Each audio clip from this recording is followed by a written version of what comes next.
Ladies and gentlemen, boys and girls, hustlers, makers, and content creators, welcome to the only live stream in the known universe dedicated to mobile content creators and mobile YouTubers. That's you. My name is D, and today I'm answering your mobile creator questions and mobile YouTuber questions. I'm just going to answer any damn question that you have. If you do have a question, head down to the description. I got a link down there. It's going to open up a form. Please drop your question in that form to guarantee that I see and answer your question, because the chat gets moving pretty quickly and I can't read all the questions that come through there. Now, before we get started, I want to thank TubeBuddy for sponsoring today's stream and making this all possible. I know because you follow my channel, you already have TubeBuddy installed. You probably have it on your phone. You probably have it on your desktop browser. But in case you don't, there's a link down in the description below. You need to install this, learn how to use it. It is a game changer for you if you're serious about succeeding on YouTube. And today's show is also brought to you by VideoLeap. VideoLeap is a free, without a watermark, video editing app for iOS users. Think about iMovie on steroids. Now, Android users, this is coming soon for you. Also, a link, you can install this for free down in the description as well. Woo! Creator Fundamentals, how you doing, kind sir? Man, and I just realized I didn't load up the screen. I made a screen for you for people in video, and I didn't load it in today's show. It'll probably be in there next time. Dan, I hope you're doing well, man. Urban Explorer, how you doing, sir? Nice to see you in here. Who else is here? Samuel J. Mo, how you doing? I see Rob. Hey, Rob, how you doing? I hope you are healing very well with your pit bull attack. That's terrible, man. Oh, who else did I see? Don V. More Tutorials. How you doing? Club Brick. How you doing? Regina Show. Yes, hit that like button. Rub your dirty little thumbs all over that like button. We're not going to spray it with alcohol. We're not going to clean it. We're not going to disinfect it. We're going to get the thumb button, the thumbs up button, as dirty as possible. So I want those thumbs, just rub it all over there, make it filthy. Weird Walter, how you doing? Chasing America. Story Time with D. You have the best name in the entire chat. How are you doing? Randy Foods. Freedom Stacker, how you doing, kind sir? Wow, there's so many. Plump Travelers over the years. Hacker Boy Prash. How's everybody doing?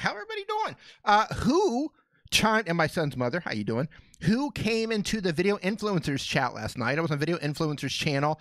I was interviewed by Benji Travis. We had a great conversation talking about being a mobile creator, talking about accessories, talking about YouTube, talking about how you can get started. We talked about strategies. That was a great stream. So who was in there yesterday? Say yes if you were in there. Hey, Catsley, how you doing? See, Jenda, how you doing? Russian Rooster, living with spina bifida. How you doing, sir? You in there for a short amount of time. My son's mother was in there for a little bit. Freedom Stacker, you were in there. Cool. Good. Hey, G. Michael Jr., yes. Great. Well, thank you for stopping by. Much love for you for coming out and supporting me there. Funny thing is, my monitor, my video monitor here, completely died midway through that interview. Everything else was still working. It comes to find out that my power strip just completely died. I had a power strip that the monitor was plugged into. That died. So I couldn't see anything that was going on in the chat. Hey, Artist Haven, how you doing? Couldn't see anything that was going on in the chat. I was just completely winging it. So if you guys are asking me questions and I didn't get to them, I do apologize, because I couldn't see anything. I was watching on my phone, but I was also trying to keep eye contact to assert my dominance to anyone who was watching. Man, I'm in a great mood today. Andrew M. Warner, sir, how you doing? The Average Canadian, how you doing? Who's in a good mood? I'm in one of the best moods that I've been in quite some time. I'm borderline giddy. I'm in such a good mood. Creator Fundamentals, you feel dominated. That was the idea. I wanted to assert my dominance, get that eye contact in there, let everybody know. That just got weird, man. That just got weird. Hey, Helene Smith, how you doing? Owen Roberts, 18. Jesse James, jeez, old Pete's. Jason James, how you doing? You sound like you're on speed. No, I'm not on speed, man. I'm just in a good mood. You know, some days are diamonds, some days are stones. Jason, I know you know that reference. And today is all diamonds. I've been in a great mood all day long. Hey, Ghost Dog 54, how you doing? Weird is good. Beanie Draws, dominance assertion. Can we just get a hashtag dominance assertion? Woo. All right, I'm letting the chat fill up here just a little bit, and I'm going to dive into the questions, because that is going to be first come, first serve. We seem to usually get through around 50 questions maximum during the live stream. Sometimes we cut it off a little bit short. So, hey, Brendan Walters, how you doing? Yes, amazing community. That's right. We do have an amazing community here. An absolute amazing community. Hey, Tier Talk, how you doing, man? Life is grand. I saw you at in Video Influencers yesterday. Thank you for the super chat. Super chat. Creator fundamentals. I like how I feel like you owe it now. Don't tell my wife. You know what? What happens in the dungeon stays in the dungeon, Dan. Man. I keep hearing this noise. What is that noise? I keep hearing this. So right before I went live, Streamlabs decided to update, and Windows 10 was like, hey, we're going to force you into an update. So I had to update Windows 10. I had to update Streamlabs. Now I've got this weird chiming sound that keeps happening, and I have no idea what is going on. And by the way, so I want to mention this. Dan, I believe I've already given you... hold on here, let me back. Yeah, Dan. So those of you who are in New York or in the surrounding areas, Dan, if you want to drop a link to people the video, please go ahead and do that right now. And if you want to talk about, if you want to just post a little paragraph about it, about the date. So it's a YouTube event happening in New York in May. Dan, go ahead and post a link to that so people in that region can find out more about it. I want people to be informed. I was actually, I built a screen. You know how I do this. I build these little screens that show up. I built one for this. He sent me the images, and I just forgot to put it in. You know, it happens. So yeah, Dan, go ahead and drop that in there, man, and let everybody know what's happening on that side of the U.S. This is the first one, so if you guys want to support a YouTube event, like, this is cool because so many people say, wow, I wish they had a YouTube event in my area. I can't go to L.A. I can't go to London. I can't go to Australia. I can't go to these events. And nothing was happening on that side of the USA. So Dan took it upon himself and said, you know what? I'm going to make something happen. So much respect there. And it's possible that I am lagging. Could be. Don't know. All right, so I'm going to jump into some questions here. Let me head over to the form and see what kind of questions are coming in. Whoa, mighty. Okay, first one from Russian Rooster. I love the name, man. Living with spina bifida. Your question is, I don't know how to structure my videos. How do I make it consistent? Intro, topic, off discussion, outro. Like Casey Neistat has a 3 to 4 part video. Intro, rising action, resolution. Okay, so let me look at your channel real quick, man, and see what you're doing. So what you're doing is, I guess you're educating people. Okay, the channel is all about how I live my day-to-day life with a disability called spina bifida. I will document things that I need to be shared so others can get a glimpse of my life. I want the rest of the world to think about each other and help all of us and be helpful, compassionate human beings. Okay, so if you're documenting the progress, if that's your idea, like, hey, I just want to document my disability, and I want to share this with the world, and I don't know if you're helping other people with the same disability or not. Maybe you're helping to educate them or share information. But what I would do is, in terms of structure, I would start your video with some sort of a hook, some sort of, it could be like, so Casey Neistat's really good at, his doesn't have to be a verbal hook, you know, like his might be a clip of him driving into the back of a police car, right? Just a couple seconds, you know, crash, and then starts the video. You're like, well, what just happened there? I want to watch that. That's his hook. Now, it can also be a verbal hook. So one thing that you want to do is just tell people what they're going to get. So if somebody taps on your thumbnail, you reassure them to let them know that you clicked on the right thumbnail, and this is what I'm going to give you in your video. For, hey, RPM Nexus, how you doing, man? You saw Facebook is being sued for $9 billion in unpaid taxes. Yikes. That's going to hurt. Okay, so Creator Fundamentals just dropped his link in there along with information. People of Video is May 2nd through 3rd in Albany, New York. Nick Nimmin is keynoting. Roberto Blake, Tim Schmoyer, Brian G. Johnson. I know Cody Warner's going to be there. Yeah. I think Judy Fox is going to be there too, if I'm not mistaken. Judy's amazing. So yeah, you want to start with a hook. So if I have a video, let's say my video is how to get subscribers fast on YouTube, right? Like that's my title, how to get subscribers fast on YouTube. Well, the first thing I'm going to say when my video opens up is I'm going to say, I'm going to show you how to get fast, or I'm going to show you how to get fast subscribers on YouTube. I'm just going to tell them right away. And then I might, if I do have an intro, I'm going to load my intro after that. So I'm going to have a little hook, and you can, you know, don't stretch it out too long. You have seconds. You have seconds to get that hook in there. So give them a hook, If you do have an intro, then play your intro. Don't make it a long, drawn-out intro, 3, 4 seconds, 5 seconds, something like that. No more than that. Hook, intro, and then start getting into whatever it is that you're doing. If you're telling a story, then for that, I would go, you know, dig up some information to figure out how to become a better storyteller, right?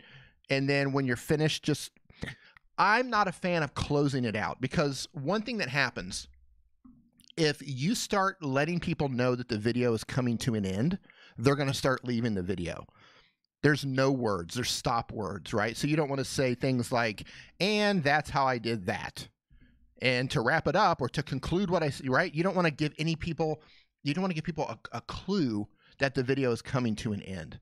So tell your story, and then when you feel it's at the end, just end it. Hand them off to a next video. You can put your end screen on there, or you can give a verbal cue to let people know, hey, if you want to learn more about spina bifida, go ahead and watch this video right here, and then link out to a video that would be the next video that would make sense, right? A relevant video to the one that they just watched. So that's how I would structure that. A hook, an intro, get into the meat of it, be it a story or be it that you're just documenting something that happens throughout your day, and then just close it out without giving them any clue that the end is coming. Because you guys know, hey, Mac Eats, as you guys know, as soon as you let people know that it's going to end, if you're looking at your audience retention reports, you're going to see it just nosedive, because people are like, okay, the video's over. Right? The video is completely over. So I hope that answers your question in terms of, because you're documenting. So one thing that Casey Neistat has done, he's mastered the art of being able to tell a story. And that's an art within itself. So you've got your hook, you've got your intro, if you're going to put an intro in there, and then you have to learn how to tell a better story. And that's just going to take time. That's going to take a lot of studying. So just spend some time. You know, there's tons of books on this. There's a great channel called Story Greenlight. The guy's name is Jeff Bartlett, and he helps people with how to tell stories. It's called Story Greenlight. And if any of the moderators want to drop a link to his channel, fantastic channel. He talks about, you know, things about, you know, how to be a better storyteller. So you can tell your story, or you can just document, however you want to do that. But that's your structure. Creator Fundamental says, use promo code DPOV and save $200. Whoa! So we've got a $200 discount on the tickets if you put in code DPOV. That almost sounds like a virus name. DPOV. Yeah, man. Hey, Launchpad Astronomy. How you doing, sir? Hope you're doing well, Christian. That's fantastic, man. $200 off. That's pretty good, man. So Dan, yeah, man, if you just want to, hey, Outdoors with Eric, how you doing? So yeah, if you just want to just randomly just post that in here, Dan, man, knock yourself out. Hopefully somebody can get in there and come up to New York. Yeah, Story Greenlight. Yep, there it is. What channels are you subscribed to, D, says Tier Talk. The problem isn't the channels that I'm subscribed to. The problem is getting the time to watch the videos. I'm subscribed to everybody. I'm subscribed to Creator Fundamentals. I'm subscribed to Urban Explorers. I'm subscribed to Peter McKinnon. I'm subscribed to my brother. I'm subscribed to Video Influencers. I'm subscribed to people who sleep in vans in the wintertime in parking lots. I'm subscribed to people who make art. I'm subscribed to music channels. I'm subscribed to movie channels who do behind the scenes. Like everybody else, I have a wide range of things that I'm interested in. So I'm subscribed to all of them. I don't have enough time to watch as many videos as I would like, though. And then, hey, Photo Fan, what's going on, dude? And then Epic Cardboard Props. Yeah, I subscribe to a lot of cosplay channels as well. The Unfathomable of Spirituality. I'm doing fine. How are you doing? Thanks for coming in here. Into the Sarlacc. What's going on, dude? Yeah, man, I saw you in there, Into the Sarlacc, before my monitor died. Thanks for coming to support and hang out. All right, so I'm going to jump back into the questions here. So Russian Rooster, I hope that answers your question, my man. It's just a matter of, you know, study the greats. If you study Casey Neistat, because you mentioned him, if that's what you're into, study how he does it, and then try it and see if that works with your audience. What works for him, though, might not work for you. So keep that in mind. Just because it works for somebody else, every audience is different. Every community is different. So that's where you're going to have to test different things. But always, I would start with some sort of a hook before your intro and then get into the meat of it. All right, next question. Knock V, who says, I'm from Pakistan. Hello to you in Pakistan. And I'm working on a couple videos and about to start a vlogging channel with zero resources, only a mobile. My question is, what will be the perfect length for my vlog? So here's the thing about video length. When it comes to video length, make it as long as it needs to be. Now, you're going to see some experts say, hey, try to push for 10 minutes because then you can put like a mid-roll ad in there, or you're going to be able to get more watch time. And that's great if you're getting the watch time, right? So if you find, let's say you make a 5-minute video and you're getting a really high audience retention rate, yeah, 60, 70, 80%, well, that's probably a good cue that you can make it even longer. But if you're making a 10 or 15-minute video, but people are only watching 20% of it, then it doesn't make sense to continue to make a 10-minute video. So make the video as long as it needs to be. If you find that people are not watching, you need to improve how you put the video together. You need to improve your editing. You need to improve your storytelling as a vlogger and see if that increases it. And if you can increase it, then try to make it a little bit longer. But I'm not a fan of trying to force videos. I'm a big fan of just making it as long as it needs to be. Let the chips fall where they may. If you make a 3-minute video, it's 3 minutes. If you make a 20-minute video, it's 20 minutes. Make it as long as it needs to be. And you'll be able to look at your audience retention and see how people are responding. And that's the important thing. Because you make the video doesn't mean that people are going to watch it to the end. You need to check your audience retention report to see how long they're actually consuming your video. Hey, Diane Bardell, how you doing? How do you edit? Really rusty here. You edit one clip at a time. I'll tell you, I don't know what you're editing on, Diane. But there's a great channel, Daniel Battelle. He does everything on Filmora on his desktop. I don't know if you're doing things on your phone or not. Excuse me. But if you look at him, he does a lot of hands-on showing you how to do specific types of edits. You can watch what he does and you can apply that to any editing software or any editing app. The same principles apply. But yeah, lots of practice, one clip at a time. Excuse me, I'm choking on nothing over here. It's what's happening. Brown-eyed trucker, how you doing? Young man, you just made my day.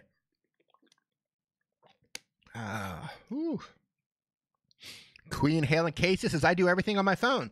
So question, who does everything on their phone? If you are a 100% mobile creator, type in yes. I'm curious who does everything on their phone. PhotoFin, what's going on, dude? He says, I guess the time of releasing videos really does matter. Yes, it does, PhotoFin. My last video has about 400 less views than usual, but I'm guessing because of the time I release it. Okay, so PhotoFin, here's the thing, and this is the truth. I'm in Thailand, which is GMT +7. If my sweet point, my sweet spot is between 6 p.m. and 7 p.m. If I miss that sweet spot, if I upload at 8 or 9 or 10, 11, 12, something like that, within 24 hours, that's going to make a difference of 1,000 views for me. So if I upload at 6 or 7, almost always I'm going to have 1,000 more views within the first 24 hours than if I upload at like 9 or 10 or later. So upload time makes a huge difference. And you should also experiment with the days of the week that you upload. Let's see here. Regina. Decongestion. Sweeney Niman? What? Do we have another Niman in the house? Chasing America? Yes. There you go. Mobile creators, what's up? Scully's House of Thriller, how you doing, man? All right. Moving on to the next question. What was this question? Oh, Pakistan. Yeah, as long as it has to be, man. Stay safe over there in Pakistan. I see the virus is creeping up on your doorstep over there. All right, Voyager's Revenge, who asks, he says, what's up, y'all? What's up? How you doing? I've reached that 24,000 subscriber mark. Way to go. All because of your help. You put in the work. That's all you. That is 100% you. I was wondering what's the best way to go about developing interest in merchandise I would like to offer to my community. Yeah. So I'm glad you said that. I'm actually in the process of I'm getting ready to release my first merchandise as well. I've got a couple of shirts that I'm getting ready to release that are pretty cool. So just make them. Just make them. put them up on your channel. You should have the merchandise shelf at 24,000 subscribers. You should have the merch shelf, and just make your community aware of them. Put a link in your description. Let people know on Twitter, whatever social media platforms your community is following you on. Just let people know. Mention it in your videos. Just bring awareness to it. Just make whatever you're going to make and then bring awareness to it. And if they're interested, they're going to buy it. But if you don't bring awareness to it, they're never going to know. So bring awareness to it. Keep bringing awareness to it. But also, if you find that people are not interested in what you're making, you might have to adjust it a little bit. So just keep in mind that just because you make it doesn't mean they're going to buy it. Man, my voice is just tossed already. Hey, Susie, how you doing? Excuse me. I'm all drying up over here.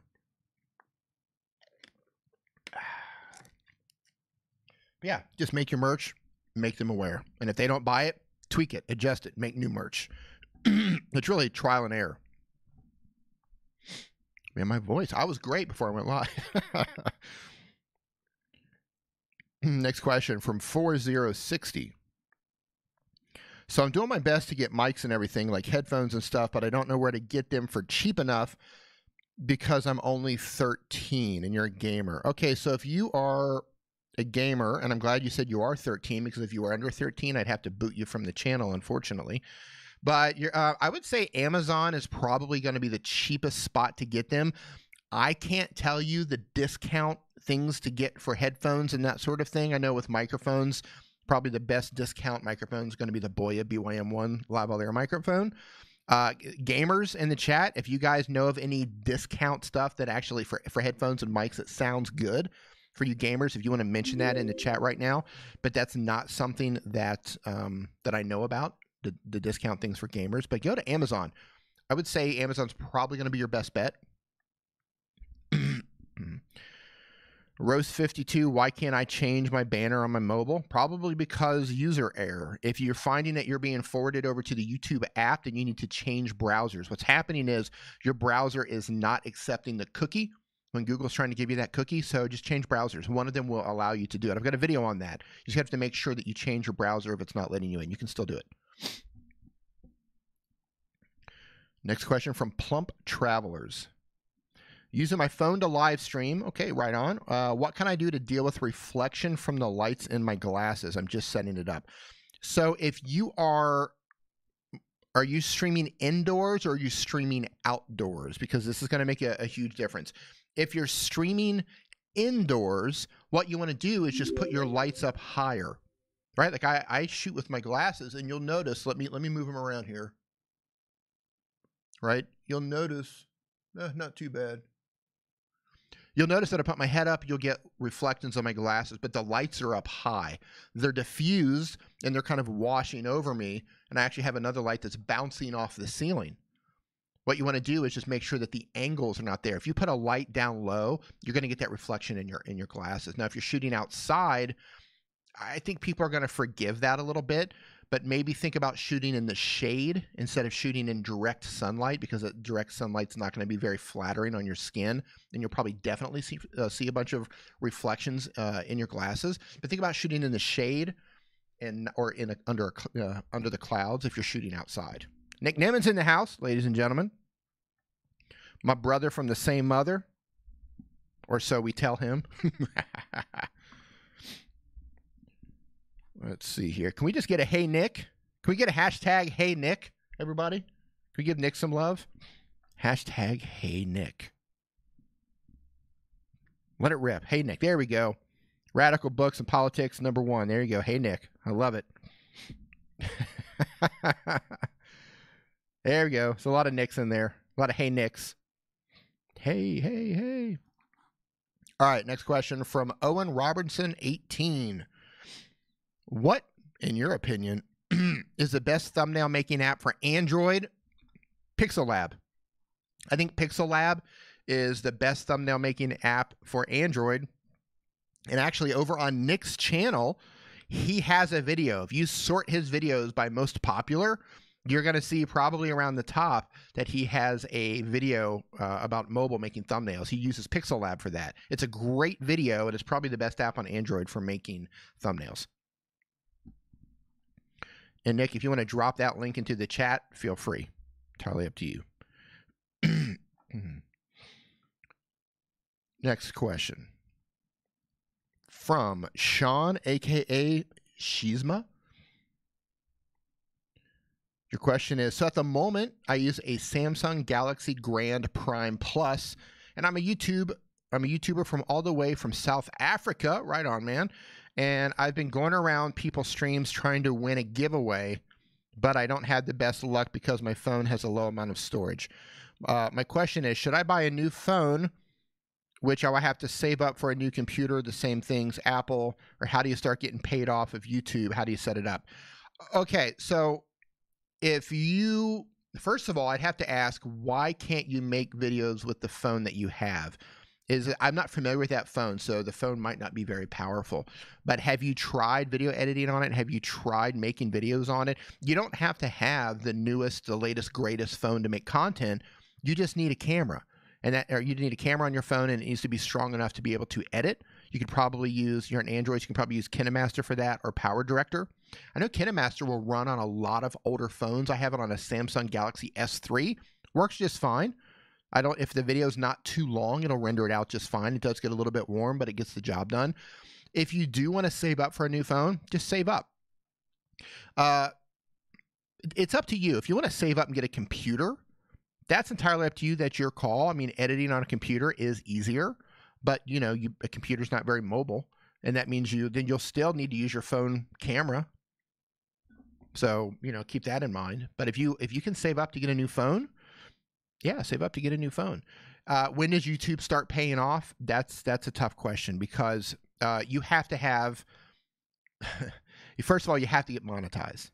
Right? You have to get monetized first and foremost, and that's a process. And then when you do get monetized, unless you get a lot of views, you're really not going to make much money on ads. Unfortunately, if you're making content and you're trying to appeal to other people in your country, there's a good chance that the ad rate paying out to where you are is even smaller, which means you're going to have to get even more views to make more money. So what a lot of people do is just find alternative ways to make money through merchandise, through channel sponsorships once you get to a certain size, and that sort of things. Or maybe you have something to sell or a service to sell. But making money is tough, especially if you don't have if you don't have something to offer just yet. Making money is going to be hard, right? You definitely have a mountain to climb. I'm not saying it's impossible. You can do it. You can definitely do it. But I don't want you to run out and buy a phone and spend $1,000 on it thinking that you're going to recoup that money in 3 months through ad revenue, because that's not going to happen. I'm curious, for those of you who are monetized, would you say that you're happy with the money that you're getting from YouTube with your ads? Just type in yes or no. I mean, I'm happy with it. I mean, I'm not making bank with it, but I'm happy with it because I came into this understanding that I wasn't going to make a lot of money with ads, and I'm not really getting the kind of views that is going to pay me out. I'm not getting the kind of views, and I don't make the type of content that's going to get a lot of ad revenue. So I knew this coming in. So you're going to see here, K-Pop Vault says no. Modern Chickie Luxury for Less says it's okay. Steve McDonald Arts and Crafts says no. Yeah, you just got monetized. See, this is the thing, man. Like, you need to think outside that box of ad revenue from YouTube, right? Merchandise, channel sponsorships. Because you're starting out, you're not going to have channel memberships. If you have something to sell, something you can make, if you have a service, right? If you have a business in South Africa, you could use your channel to drive people to your business. But if you're just like, hey, I'm going to make money on ads, man, you need to make views. You need to make views, and you need to be in a niche where you're getting paid a high CPM for that. So I would recommend start with what you have. Start with the phone you have, no matter what that means. Start with that. Start uploading content, because you've got to learn how to edit. You've got to learn how to write good titles. You have to learn how to choose good topics. You've got to learn how to make great thumbnails. You have a lot to learn. Once you learn that stuff and you start to find out what's working on your channel and what's not working on your channel, then maybe think about upgrading. Steve McDonald's Arts and Crafts says, I didn't get the notification about this live. How long has it been going? We've been going live for 30 minutes. Unfortunately, This is the third live stream where a lot of the people did not get the notifications. A lot of people did not get these notifications. This is the third one in a row. Coincidentally, I'm also using the new method with the Streamlabs go live on YouTube thing. So ever since I've been doing that, it seems to be like there's some sort of a weird notification issue going out. Joe Fizzy says, is VideoLeap a good screen editor app? That right there. Yeah, for iOS users and Android users coming soon, VideoLeap's great. VideoLeap's great. The funny thing is I was sleeping on VideoLeap for a long time. And then when I finally started using it, and I know Nick can agree with this, when I finally started using VideoLeap, it's quickly become my favorite iOS editing app. It's so intuitive and so easy to use.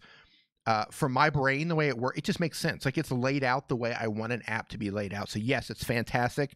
I absolutely stand by it. You can use the free version.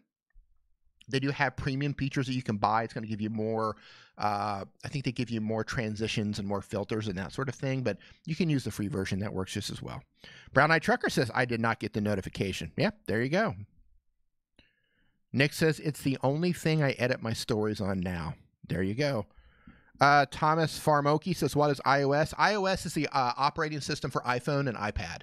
It's the Apple operating system for mobile devices.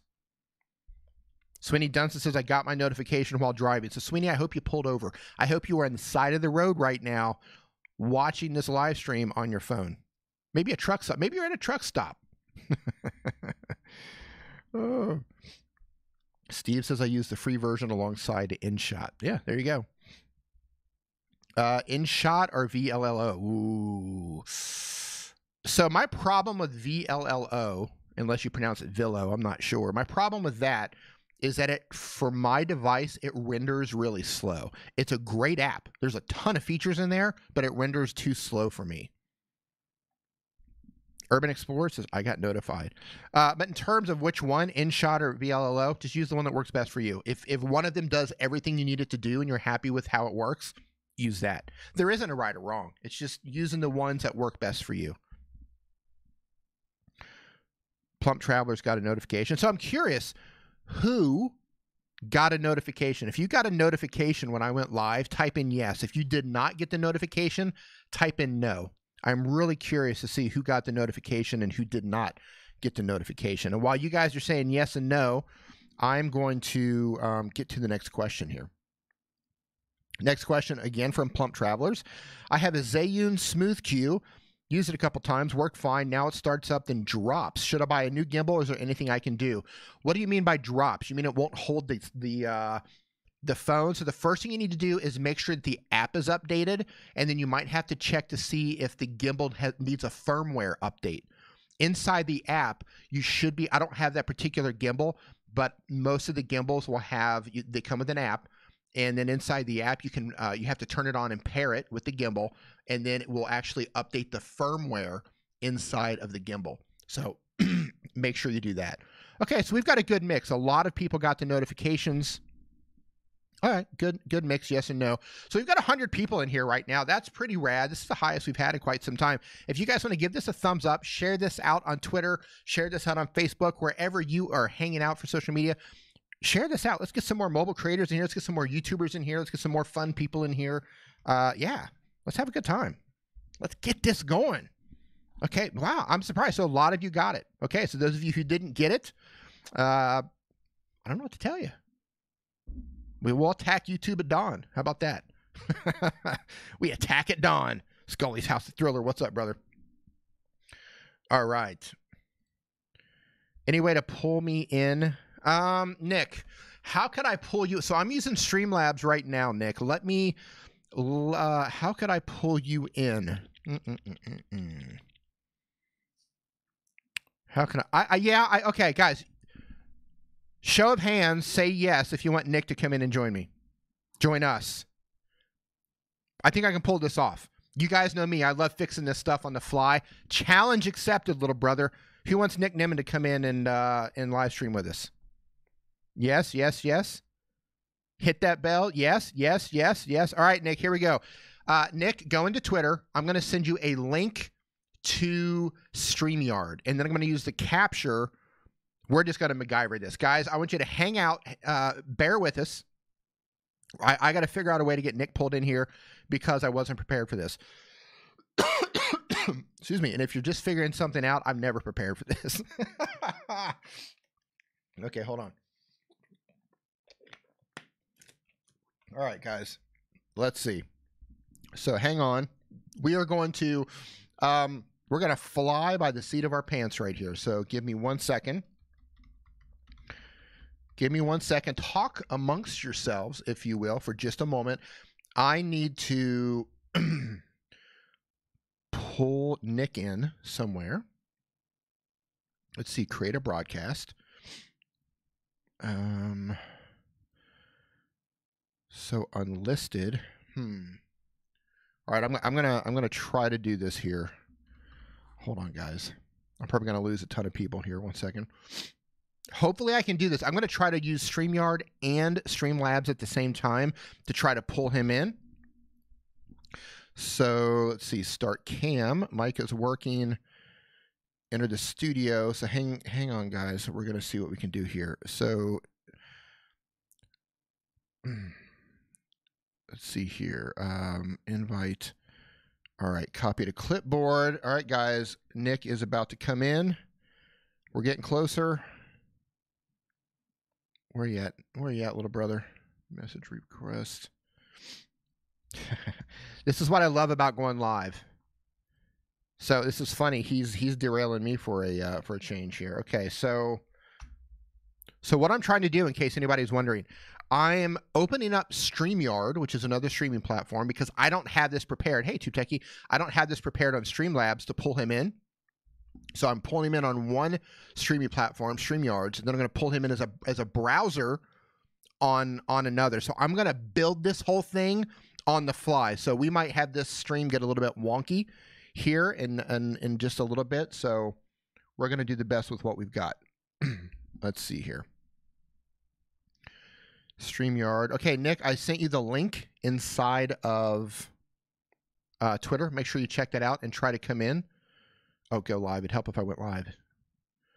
All right, Nick, we're live on that channel, so go ahead and do that. Come on in. This is going to be fun. So while he's coming in, I'm going to answer another question here. This question comes from Creations by Baby Doll. What is the best app for making a title trailer for my channel? You're on an iPhone? Okay, so if you want to make a title trailer, I'm guessing you mean like an intro. You could do that manually inside of VideoLeap.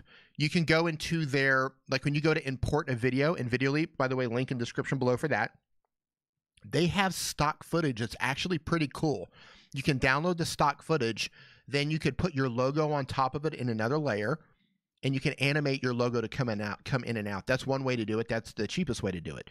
If you want to pay for an app that has some really cool templates, then I have a video on creating an intro for your phone. I do one for iOS and I do one for Android. I think the app is called Intro Maker. So you can go check that out on my channel, or you can tinker with VideoLeap. I'm probably going to do a video in the future where I show you how to make a simple intro using VideoLeap. All right, so let's see. I just heard a pop. I think the man is in here. All right, Mr. Nimmin, are you in here? Nick, can you speak? Hello, Nick? Hold on, Yes. guys. Can you hear me? Yes, I can. I can hear you. Can you hear me? I can, so hang on here. All right.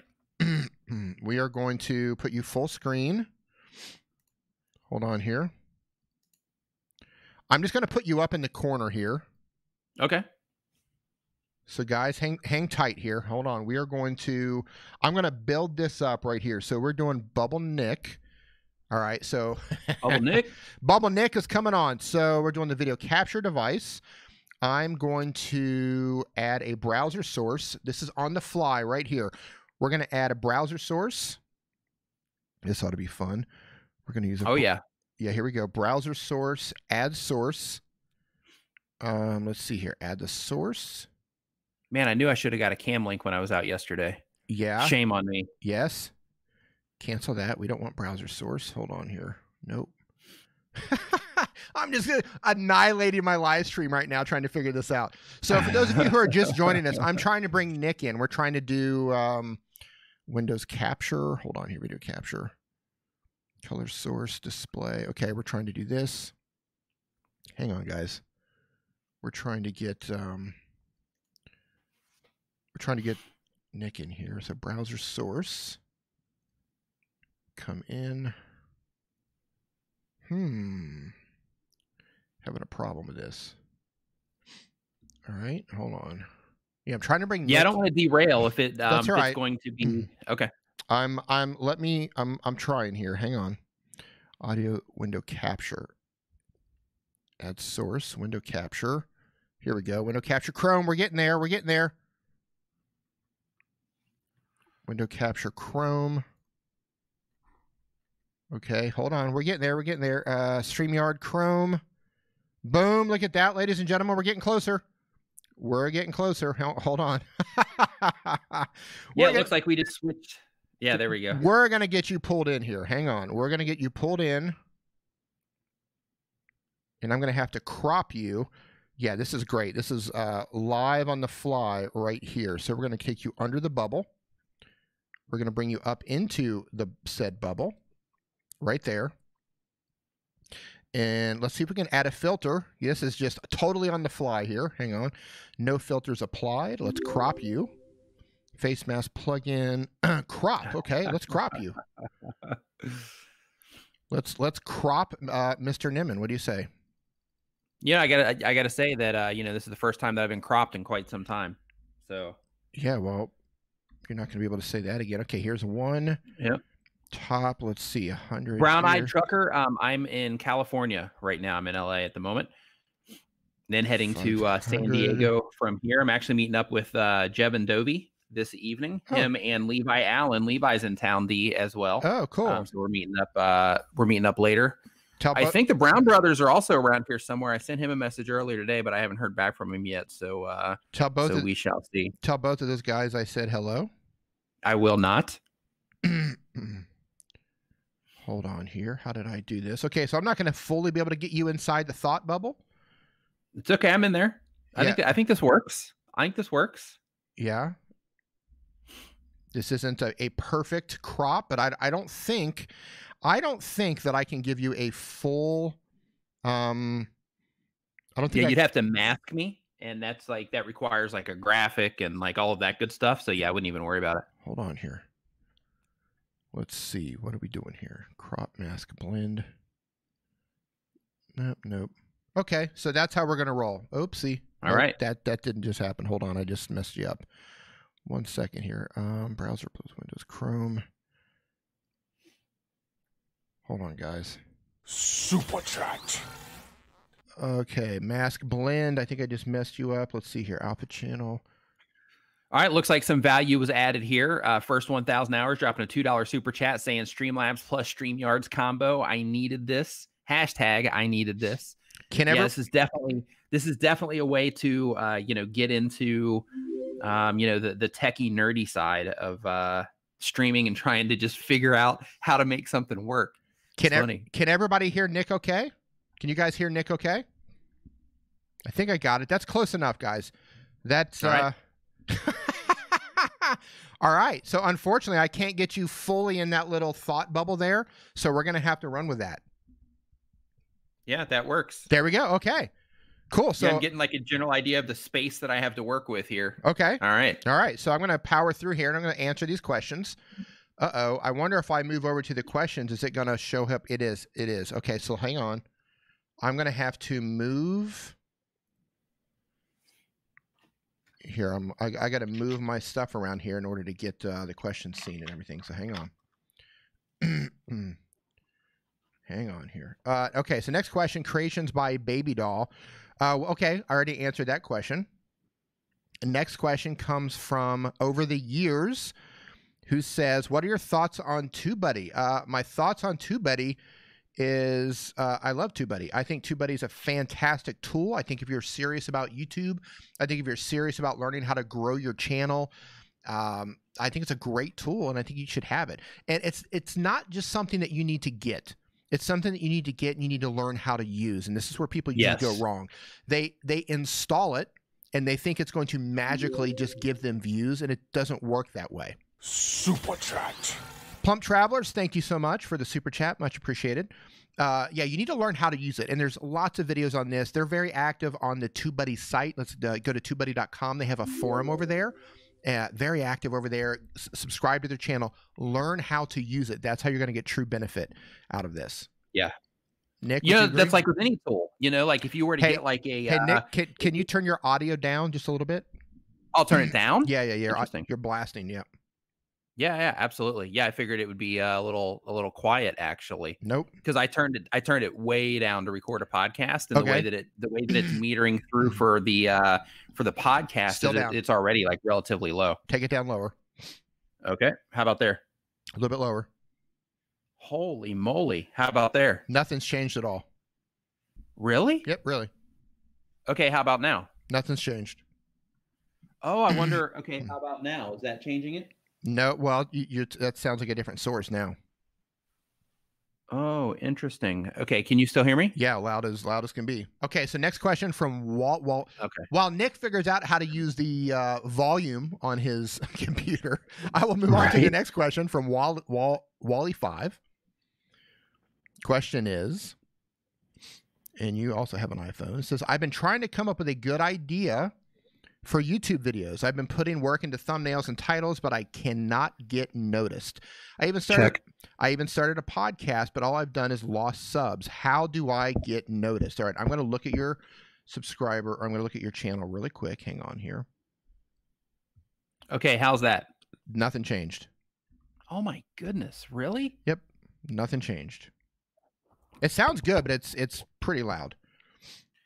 Yeah, I'm not sure why this thing is not okay. Wally 5. So first of all, you've only been uploading for 3 weeks. That's not really long enough. Like, you have to think long term on this. You can't think I'm just going to be on here for a couple of weeks and start being noticed. Your first video has 97 views on it. Your second video has 24 views. And you're playing Minecraft. So you're in a highly competitive market, highly competitive niche. You've been doing this for 3 weeks. Nick, that sounds terrible. For 3 weeks, and you're wondering why you're not getting noticed. It's because you have so much competition and you're not giving this enough time. You need to make lots and lots and lots and lots of more videos. And looking at your thumbnails, I would say that you need to keep putting in work into your thumbnails because they're a little bit confusing. So that's why you're not getting noticed. Start with your thumbnails and then also give it time. Make 100 videos. Make 200 videos. You'll eventually get noticed. I think Sweeney Dunstan's in here. He's a Minecraft player. He can even, there he is right there. He says, I can tell you how hard it is to be a Minecraft content creator. Yeah, Minecraft is tough. All these games are tough. Sweeney Dunstan, he can tell you. Go look at Sweeney Dunstan's channel, right? He's in here. He's in green right there with the moon next to his name. Go look at his channel and look what he's doing on his channel. He's growing. He's getting there, but it's tough. You've got to put in the work. You definitely have to put in the work. Hold on here. Next question. Test. So, Nick. Is that any better? I hear myself now. You do? Yeah. Oh my goodness. You're a mess. You're a mess. You sounded better before. Okay. So, okay, how about that? That's good. Okay, we'll roll with that. So, what would your advice be for a gaming channel? A gaming channel who's just getting started on the platform? If possible, try to make guides and that sort of thing, because your biggest hurdle when you are first getting started with gaming content is you are going to run into discovery issues, because what you're probably going to do as a gamer is you are going to make a bunch of content that is just you playing the game, and it's going to be really difficult for people to find that content. But discovery is the thing that you got to think of. And what I mean by that is, how are people going to discover your content? And when you're thinking about that, you have to think of, okay, well, what are the options that I have on YouTube for people to discover my content? Well, of course, you can get put on home pages, but that's probably not going to happen at scale when you're first getting started. At least, you know, unless you're doing something just incredible to where people just respond to it like crazy. That's not going to bring tons of benefit in most cases, especially in gaming. Same thing with like the recommended column. You'll probably start getting picked up there before people start responding to you on homepages, because it's easier to connect the type of content that you make topically to other content compared to just putting you on random homepages of people that are likely to watch your content, because that person might not be defined yet if you're just getting started. But there's also search on YouTube, and that's where making guides and things like that come in as something that you can use as a tool to bring people to your channel. Because if you are using guides and that sort of thing, then what you're doing is you are solving problems for people. And a guide can be, you know, hey, this is, you know, on a specific character in the game, or, you know, like a profile of that character in the game. Or if it's something in Minecraft, then instead of it being a guide, you could basically problem solve issues that people have when they're playing Minecraft. So like me, I've played Minecraft one time.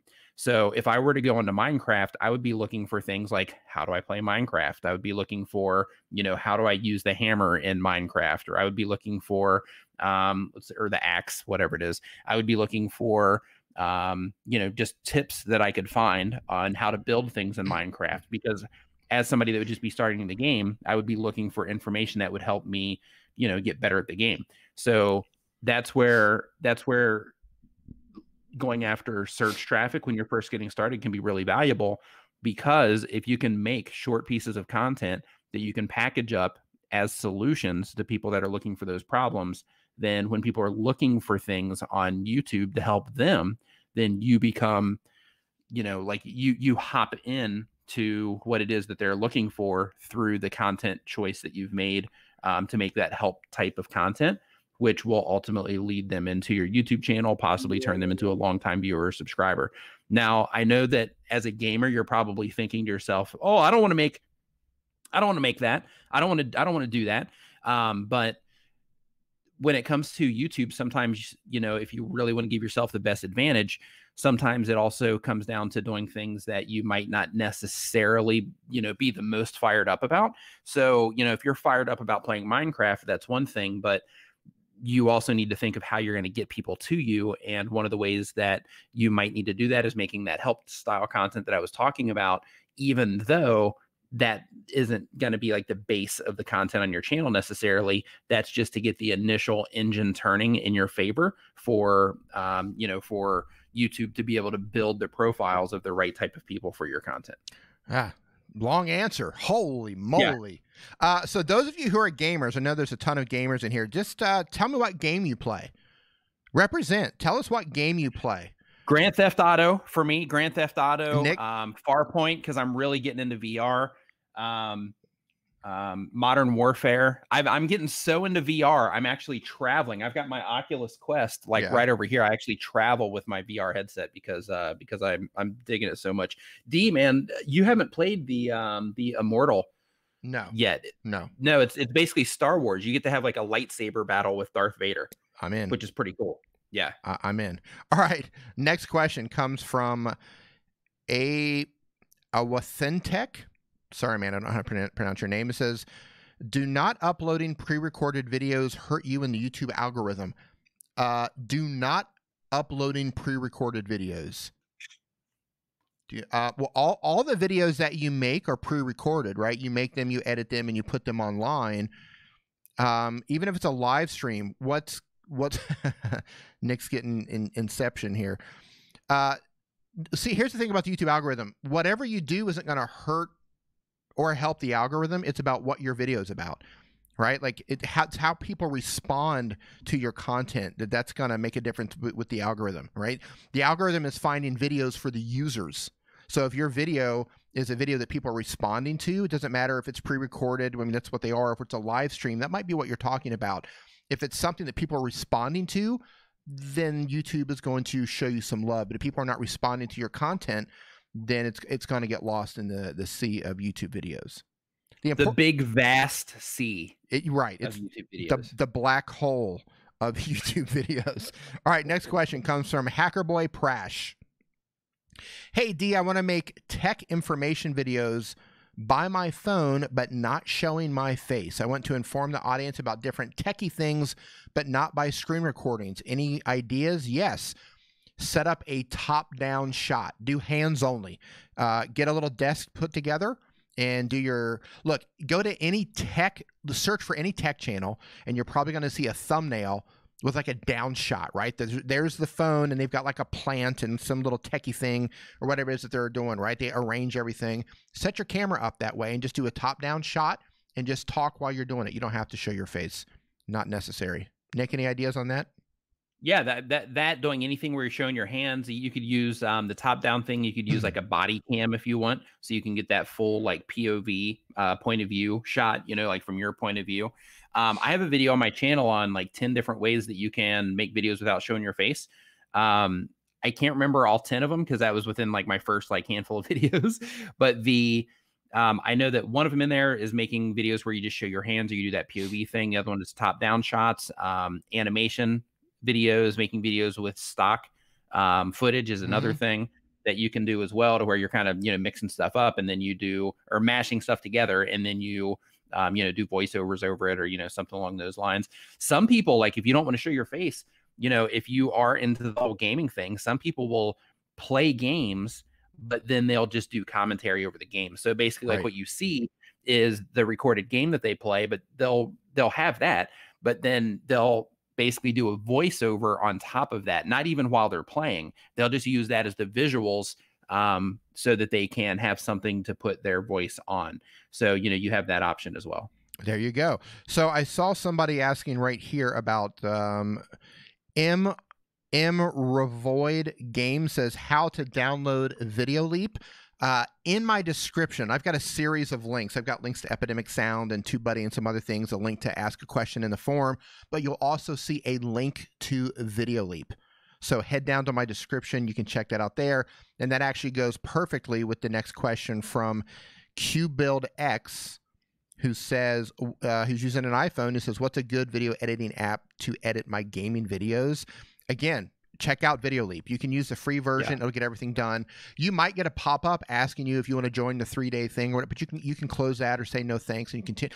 I use the free version. You can use the free version, or you can upgrade if you want. But it doesn't have a watermark either way, so you're not going to lose with that. Yeah. You know what's so cool with VideoLeap is like I just put out a story. Somebody asked me, I was making a video. Let me grab it here, and I have this set up here. It's basically it's a Shure MV88 Plus, right? And then on that I have the handle for my Osmo Pocket. And in the video that I made for my story, I was basically just showing my setup for, you know, when I'm mobile. And somebody asked the microphone, so I was like, okay, well, how can I actually show the microphone? So I literally sat it down, shot, you know, 10 seconds of B-roll of the microphone itself. And then I, you know, did my normal story that I talked about, where I talked about it. And then I dropped the whole thing into VideoLeap, added the B-roll, the whole 9, even a screen recording of the app real quick for the microphone to show how, you know, how you can adjust the pattern that it picks up the audio from. And put the whole entire thing together, including shooting the footage within probably 4 minutes. So, I mean, it's really awesome being able to have, being able to have a solid app that you can move around quickly and, you know, add the multiple tracks so you can have B-roll and things like that to make the videos a little bit cooler than they would be if you were just like talking, for example. Yeah. So again, I'm putting there's a link down in the description for that. VideoLeap. Yeah, VideoLeap's rad. It is. Okay, next question. This one comes from Built by Dave. It says, should I delete my video content that is stored on my hard drives after I upload it to YouTube? All my devices and computers are getting extremely slow because I have too much content. What I need to keep that stuff off, or what do I need to keep that stuff for any reason? That's a choice that you have to make. I keep everything. I do too. I keep everything, and if that means I have to buy more external hard drives, then I do that, because you never know. Let's say a year from now, a new platform opens up, and you can get in on that platform, and you can re-edit all of your videos and put it up on that platform, but oh, guess what? You don't have your content anymore. And you can't really use your YouTube content because you have all the YouTube subscribed stuff and you say, subscribe to my YouTube channel, right? You've made that video for YouTube, but if you have that content already, you can re-edit that. And depending on how you've edited, you might save the actual file itself. So you can just pop it right up and it's already edited, and you can just change some parts out and make it so it's not for YouTube. So even if you have to buy another external hard drive, do that. Keep it for a while. Or, you know, external hard drives are really inexpensive these days. So, they are. Yeah. So do that and stock up on content. I'm a content hoarder. I'm a hoarder. I'm the same way because you never know, you know, like in the event that, like, let's say as a worst case scenario, let's say something happens to a channel. Well, you've got all of this content that you can use for other things. You can use it to start a new channel with. You can use it to, you know, to make small bite-sized content for other platforms that you might want to attack because you're upset about what happened on YouTube, you know, anything like that. But it gives you the opportunity to be able to put your content in other places without having to record extra stuff. If you don't want to, you have that entire archive to dig into. Yeah. Like, for example, like my All Our Questions stuff, D, I've actually considered putting that on LinkedIn just for the sake, just re-rendering, you know, some of the footage and putting it up there just for the sake of getting a little something extra out of those videos. You know, just putting it on LinkedIn, maybe making like short versions, little quick versions in the edit for like TikTok or something like that. I probably won't, but I've considered it. But the point of that is that it's awesome having that option when you have that footage on your external hard drive, or, you know, whatever system it is that you use to save all that stuff. If you don't want to carry the drives around, if you're unsure about the drives because you're worried they'll break or something like that, you can also back up to, you can pay for a larger space on like a Google Drive or, you know, something like that, where you can also upload your footage there if you want to. Yeah, that's a good point. And here's the thing.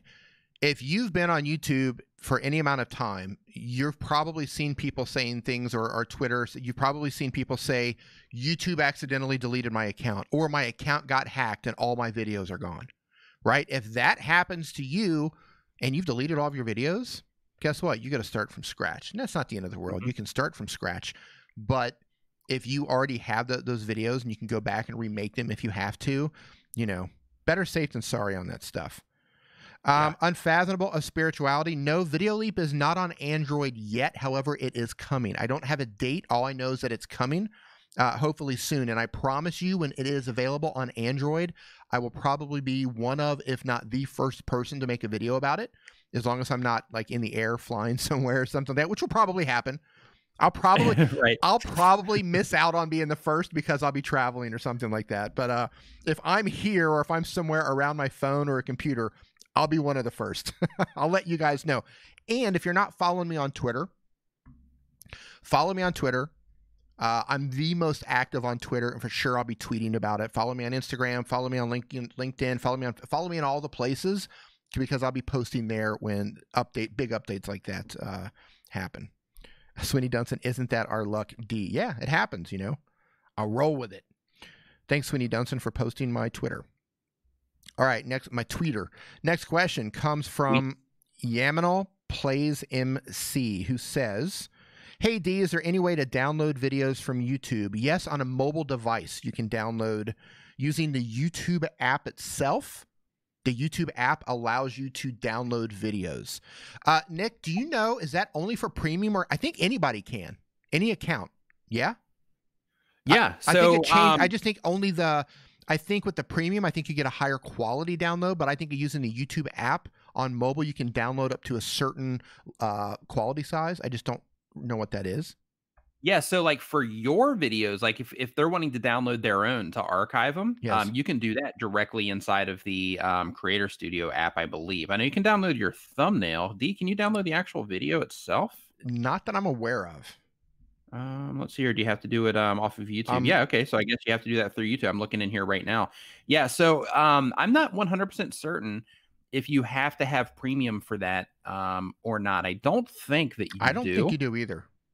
Yeah, so Andrew Warner says, I do not have premium and I can download. Yeah, that's what I thought. Okay. Yeah, so like right here, for example, just to show you, like on the video watch page, all you have to do is right here underneath the video is you just have a little option right here to click and download, and then you're good to go. There you go. There you go. Your average Canadian says just followed you on IG. Okay, IG. Thank you. I need to get back, man. So I go through spurts for Instagram. Sometimes I upload, sometimes I take a break. It's just that's hard for me to keep going on because it's I love Twitter. Like Twitter's my thing. Like YouTube and Twitter, it feels right. You know? Yeah, I'm there with you. You know when you put on like a comfortable pair of pants or a comfortable shirt or a comfortable pair of shoes and you put it on and you're just like, the fabric is right, it's worn just enough, and you're like, this just feels so good. That's YouTube and Twitter. Yeah. That's YouTube and Twitter to me.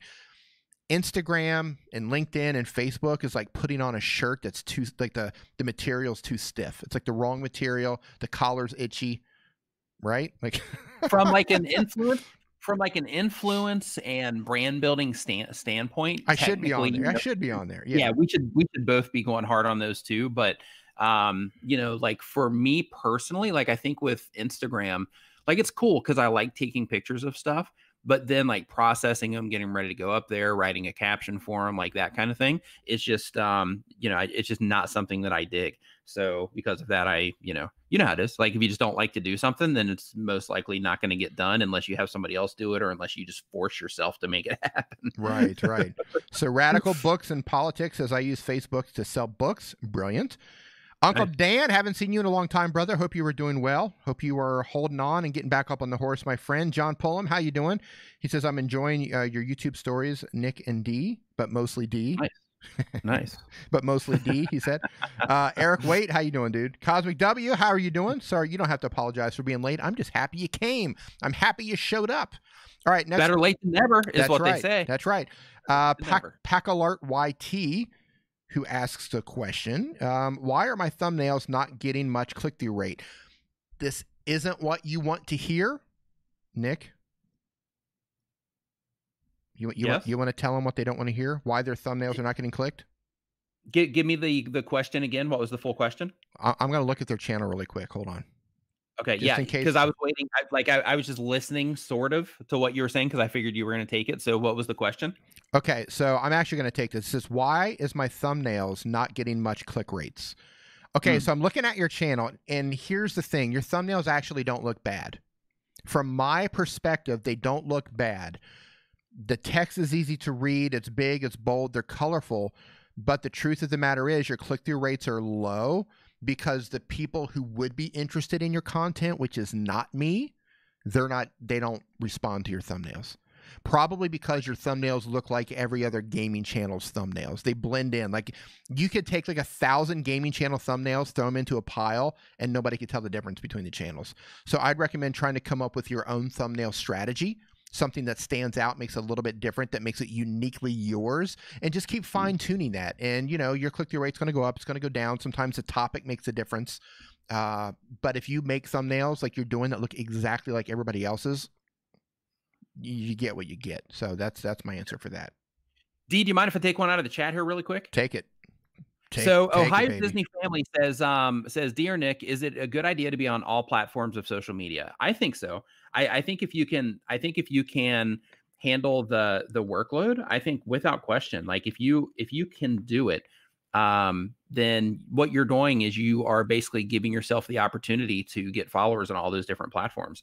Again, you know, like I don't do them just because I don't like them, and I prefer to do things that I like when possible. So because of that, you know, I'm not, you know, in all the places that I should be either, but technically I should be, you know, on Instagram. And if I wanted to accelerate things and if I wanted to make more lucrative brand deals and things like that, then building up my influence on those other platforms is also a really smart thing to do. So if you are in the process right now, because I'm not sure like how long you've been doing this stuff, but if you're in the process right now. Nick, hold on 1 second. My son's mother, your question is next. Go ahead, Nick. But if you're in the process right now of like getting things together in terms of, you know, now I'm just starting to get YouTube into my workflow and I'm just starting to dedicate, you know, hey, this day of the week or these few days of the week are the days that I'm making content and that sort of thing. If you're just getting that workflow together, try to build everything into it if you can. You know, hey, you know, for this amount of time every day, I I spend on a Instagram story or, uploading a photo to Instagram. I also hop on Twitter when I am, walking down the street. I'll pull out my phone real quick, or while I'm eating, and I'll look at my Twitter, see if anything's going on there. Try to actively join in conversations there. That sort of thing. Same thing with TikTok. If you're into TikTok and what's going on over there, it's another opportunity. And the funny thing is you don't know where you're going to blow up. I'll give you an example, like a mutual friend of ours, of Dee's and mine. His name is Alex. He has a YouTube channel called E for Electric. Awesome channel if you're into electric cars and electric car news. But basically, his YouTube channel, he's got a little over 50,000 subscribers. I think he's at 55,000 now. And he's been grinding out YouTube for a few years. And he has a lot of success from his channel, even though his subscriber count isn't gigantic. However, his TikTok account, he's at 150,000. Yeah, he's at 150,000 people over on TikTok. And all he's posting over there is he's posting, just like some clips of cars that he gets when he's at car shows. He takes somebody with him. That person's job is to walk around and take footage of all of these cars. And then he publishes, I think, 2 to 3 TikToks a day from all of these cars. And people absolutely love it. And his TikTok is just blowing up. Yes. And all of that has happened within the past probably 9 months. So 150,000 followers on TikTok in 9 months, 55,000 on YouTube in like a few years, with content that takes a lot more time to make. Right. That's a lot more, demanding in terms of, what you have to go through in order to make it. So, like if you can spread yourself out to some of those other platforms as well, then, definitely give it a shot if you can build it into your workflow, because you don't know where things are going to go well. It might be YouTube, it might be TikTok, it might be everything. You might be one of those people, or one of those, channels where you out content, and then like it doesn't matter where you go, people just love it. It's Patty Brassard wasn't getting a lot of traction on YouTube, but she's blowing up on TikTok, and she's able to get traffic from TikTok and send it over to her YouTube channel. So she's been able to kind of work it around that way. So it happens. Yeah. You got to try it. You got to try it and see where it works for you. Yeah. Without question. Welcome to the Niminati. John Pullum, welcome to the Niminati. Thank you so much, sir. Keep an eye on my community feed. I have some end screens that I'm giving you guys. I'm a couple days late on that. That'll be coming soon. We'll be doing Caffeine Crew. Nice. Yeah, we will be doing a members only live stream this coming week as well. I'll be announcing that probably within the next day or two as I get things sorted. I'm actually going out of the country. I'm in about 1 week. I'm flying out to go meet Nick and everybody in social media marketing world. And then I'm going to spend about a month down in Mexico. So I'm cramming right now to try to get everything ready. So I'm running behind on a couple things like the members only live stream announcement. So John Pullum, thank you so much, sir. I do appreciate it. Now, my mother's son, who says, I did the sequence. Wait, would that be me? What? My mother's son. Yeah, your mother's son. That would be me, right? Right. So she's, that just got weird. Oh, we got another one. Oh, that's you. That's me. Look at. Oops. Yeah, I just wanted to go through the process on your channel. Just, since I'm over here, I have access to that button. So I just wanted to go through the process. Nick Nimitz is a channel member. Nick, keep an eye on my community feed. You are getting nothing, sir. Yeah, I know. I always get that short. All right. So my son's mother says, I did the sequence to claim my custom URL at 100 subscribers. Congratulations. Says, I qualified. How do I tell if it worked? It doesn't look like it worked. Okay, what I want you to do, I'm going to post into the chat right now my son's mother, because it did work. I just looked, and it did work. And I'm going to post it into the chat so you can see what it is. So give me 1 second here. I'm going to post this into the chat, and congratulations. Too techie. Yes, dude. Loving the weather here. Absolutely loving the weather. Hold on. How close are you? Are you in LA? Tube techie? Hold on. My son's mother. I'm posting it into the chat right now. There it is. It's youtube.com/my son's mother. Now, Andrew M. Warner says, does anyone know how both Dee and Nick answer questions on their YouTube stories? Like, how do you submit a question with them? So if you see our stories at the bottom, I think you got to tap on the screen, then you'll see like a like and a comment, and you leave a comment, then we can choose who we reply to. excuse me, when we reply, it automatically puts that question up on there. So yeah, you can go to our stories, and I believe you tap on it, then it'll show you a like option and a comment option, and you do that. It's actually pretty straightforward. And then we can decide where we want to place your question on the story when we actually reply. Man, I'm just like dried out here. Are you? Yeah. It's probably all the pollution and smoke and everything. Man, I tell you what, it's been bad. It feels great to be able to walk outside and go. Looking forward to it. Yeah. So my son's mother, did you get that link? I hope that worked for you. I hope I linked the correct channel. I hope that worked for you. Honey and lemon tea, Samuel says. All right, next question. We're going to keep moving here. Yeah, I've been a mess. All right, next question comes from Ohio Disney Family. Thinking about starting our channel with an intro video on what our channel is about. Is this a good move? You're talking about your very first video, talking about what's coming on your channel. Yeah, I think that's a good move. Nick, what do you think? I agree. I think it's a good move, especially if you don't have anything on your channel yet. I would put that up, but I would make it unlisted because that's not something that you really want being promoted around, YouTube or that opportunity for that first surge of, hey, here's a new video. Let's see if people like it. I would make it unlisted, and with it being unlisted, you'll be able to put it in that trailer spot on your channel page, and it won't be something that gets distributed. It's only there for the purpose of letting people know what's going on in your channel. So make your video under 2 minutes long, and then you put it in the specific place on your channel that is made to put a channel trailer for new visitors to your channel page. Okay, I want to say people that are subscribed. I want to say hey to Dal Cecil Runo. Nice to see you in here. Uber Girl Paula, nice to see you. I haven't seen you for a while. And I saw somebody else come in here, and I lost it. Absa Rule, how's it going, Joe? Nice to see you in here. Next question comes from MEPS SEO Romania. It says, I'm planning to buy a Canon M50. If I create mainly talking head videos similar to yours, what lens should I buy? I don't have an M50. Nick, you have an M50, don't you? Yeah, it's what I live stream with, and it's awesome, man. It's a great little camera. I think it'd be a good little vlogging camera too. What lens do you have? For that one, for live streaming, is definitely not something that I would use to make videos with.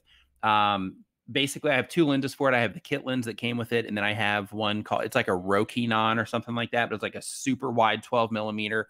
But unfortunately, it is manual. It's a manual lens, so it doesn't have autofocus or anything like that. You have to manually dial everything in. But if you can with the M50, I mean, just getting started, the kit lens will most likely just work out fine for you. Yes. But I would go for at least something that is like an 18 millimeter. If you're going to be vlogging, I would go with like a 16 millimeter lens, or even a 10. 10 would be great, but I know the Canon 10 millimeter is really expensive. I think 15. It's like, I think up to 8, like a 15 to 18. Yeah, 15 to 18 definitely works. If they're vlogging and they're going to be arm's length, then taking it, even wider is definitely going to be a win. But like if they're standing somewhere and they can give themselves a little bit of space, if it's going to be on a tripod, then absolutely, like 16, 18. Any of those would work. Technically, I mean, you could roll with a 50 in that situation, if you wanted to. Yeah, but like this one, I was gonna say one thing about 50 millimeter lenses, though, something to be aware of. Right now, I'm shooting with a 50 millimeter lens. All of my live streams where I'm going solo is with a 50 millimeter lens, and it will fatten your face. Go onto YouTube or go onto Google and try to search around to try to find videos or images where they do different lens comparisons, and you'll see that some lenses will make your face look skinnier and some of them will make them look fatter. The 50 millimeter lens will definitely add like 10 pounds to your face. Definitely. So that's something to keep in mind with the 50 millimeter lens, but it gives you a nice blurry background. Nice bokeh, however you pronounce it. And just to show you too, I don't know if you're going to be able to, I don't know if you're going to be able to see this or not, but I can actually give you a demo right here really quick. Let's see here. Yeah, so this, let me see if I can put this up so you can see it. Like this right here, I'm not sure if that's going to come up in your bubble or not. Yeah, it looks like it is. No, okay. I'm enlarging you because I'm going to do a battery swap. So keep going. Okay. So this is like a, this is a 10 to 18 millimeter lens. And since this is a 10 to 18 millimeter lens, that means that it goes from 18 millimeters wide to 10 millimeters wide. If you don't know much about lenses or cameras, basically the wider that you go, the further away from the subject that you need to be in order to have it fit inside of the frame. So you'll see right here, when I pull this back to 10 millimeter, you can see how much more it opens up the space here for me to be able to like move around and things like that. So because of that, I use it wide like this as the 10 millimeter when I travel, so that I can make videos on the go. I can go outside, walk around, make a quick, vlog style video, which I'm probably going to do later today anyway. I can make like a list video or something like that. But this gives me the ability to be able to hold it out not too far. I mean, I'm literally, I'll turn to the side and you might be able to see that. But I mean, I'm like, if I move my head forward enough, I can bump my head into this thing. So, so having it wide like that definitely has advantages, especially if you're running around doing any type of vlog style content. Yep. Great answer. G. Michael Jr. says, did you solve your camera issue, D? No. So that camera is completely dead. Luckily, in our studio, we have lots of different cameras in here. So the camera that I was using that fried out is a Canon 70D, and we had a second 70D that we use for Nim and Live. That's our front camera. So I just temporarily moved that one over here and just using that one for now. Okay, next question comes from, you didn't give me your channel name. Oh, Chris Worrell, 5614, who says, this is a great question. What were the biggest challenges you had to overcome when starting your YouTube channel? That is a fantastic question, and I've got two things that I want to say. The first major hurdle for me was, and I have a problem, and I'm getting better at it, about, and like everybody, I think everybody has this problem, but you have to learn when to let go. You have to learn when something is good enough to publish. So I had this problem where it just, my set wasn't good enough. I wasn't happy with what I was making. Like, it just wasn't good enough by my own personal standards. So I had to get to the point where it was just good enough. Like, I'm okay, you know what? It's never going to be perfect. I'm not experienced enough in front of the camera. I have to put in the work to get to where I want to go. You know what I mean? And I was trying, in my mind, I had something where I wanted to be like, I want to be there now. I wanted everything to look a certain way and sound a certain way today. But the truth of the matter is, I lacked that experience in front of the camera to make that happen. I lacked the skills as a communicator and all that stuff. So I just had to do the best that I could and start publishing. And I still struggle with that. There's been videos that I have not uploaded because I just don't feel they're good enough. And maybe they're not. Maybe they are. Maybe that video would be my breakout video. I don't know. I mean, I will tell you this. Some of the videos that I just threw together with almost no planning whatsoever are some of my best videos on my channel. Weird things happen like that. So yeah, that was the first thing, was learning how to let go and realizing that it's not going to be perfect. And I'm curious, people in the chat right now, who has that same problem? If you've got a problem with thinking, like, you're not making videos because it's not perfect, you don't think it's good enough, type in yes, because I have that problem. And I've been struggling for the past 2 years to get over that problem, and I'm working through it. I'm to the point now where I'm just like, it's good enough. It's good enough.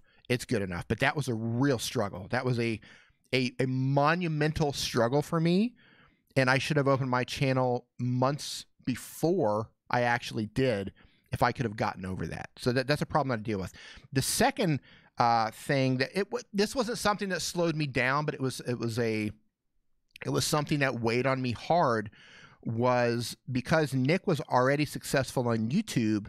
I felt like I had a certain amount of pressure on me to also do well. Like, I didn't want to start my channel and it not be up to par. And that was another thing that was driving my thing, where it had to be better. It had to look better. It had to sound better. You know what I mean? Because I didn't want, here's Nick teaching everybody how to do YouTube stuff, and then here's his brother starting a YouTube channel, and he's just a complete idiot in front of the camera. So, you know what I mean? So I had to make sure that I brought it to a certain level, because I didn't want to embarrass him or myself, because I know as his brother, I was going to catch flack already. And I did to some degree. Wasn't it nice? Nick's your brother. You probably got him on the phone and he can help you succeed on YouTube. But the reality of it is, he's my brother. Of course he's going to help me out. But, you know, I had to also stand on my own 2 feet. And I had that pressure of knowing that, okay, I have to stand on my own 2 feet. I have to be quality enough so I don't embarrass Nick or myself. And I think I succeeded in that. But that was definite pressure on me. That was a long answer. That was a long answer. Yeah. That's a great answer though. You know, there's a lot of insight into that. Like, you know, like when it comes, and everybody in the chat can understand this because you guys all go through it too. There's a lot of stuff that goes on mentally, I think, for content creators in terms of, you know, just little things like that, to where, you know, you have all of these like internal self-judgments that you make that may or may not even be something that other people would even think about. And because of that, I think that, and we all, you know, it happens to us all, you know, it doesn't matter, you know, like my channel, you know, is doing great, but, you know, like I'll still have, you know, times where I'll make something and I'll watch like the clip and I'll be like, yeah, that's just, you know, that looks stupid. I'm not gonna put that out there. Right. So it's like, you know, it's just interesting, all of the stuff that, hey, Paul Peck, what's up, man? Paul Peck, how's it going, brother? It's interesting, all of the stuff that you go through in your brain, but I think that also is part of what makes creative people creative as well, is that you are pushing yourself to the point to where you do, in terms of like, hey, you know, I'm putting myself out there, I'm doing all this stuff, to where you're welcoming that judgment from other people. And I think because of that, you know, we all have this, you know, internal dialogue that happens around it too, to where we are part of the judgment that happens from our own stuff. So it's just an interesting thing, I think. Yeah. And everybody goes through that to some degree. Even, you know, like some people might not be making videos because you're concerned about what your friends or your family or your significant other is going to think about you if you publish that video. Well, they might think I'm stupid. They might think I'm wasting my time. Everybody's got a different reason why, you know, that pressure, whatever that is. Everybody's wrestling with their own demons and their own things that they've worked up in their head. What I think is funny is how it pops out negative, right? Because it's like in your brain, you're thinking to yourself, like, you know, like, oh, well, if I make this, then, you know, what if somebody sees it and then they think that it's stupid and all that? You don't think, what if somebody sees this and they just think it's awesome? Right. Right. Yeah, exactly. And they're like, holy cow, I didn't know you could do this. Right. Well, exactly. Wow, I didn't know that you could, you know, knit sweaters or, you know, whatever it is that you happen to do. Right. Right. So yeah, exactly. You might be surprised. I mean, yeah, somebody might say you're wasting your time. I've seen people on Reddit where they might have their husband or their wife is coming down on them saying you're wasting your time. I don't know why you're doing this. And that's really unfortunate, because you should have the support of people around you. But you know what? If you've got to keep it quiet and just record it on your own, keep it quiet, record it on your own, man.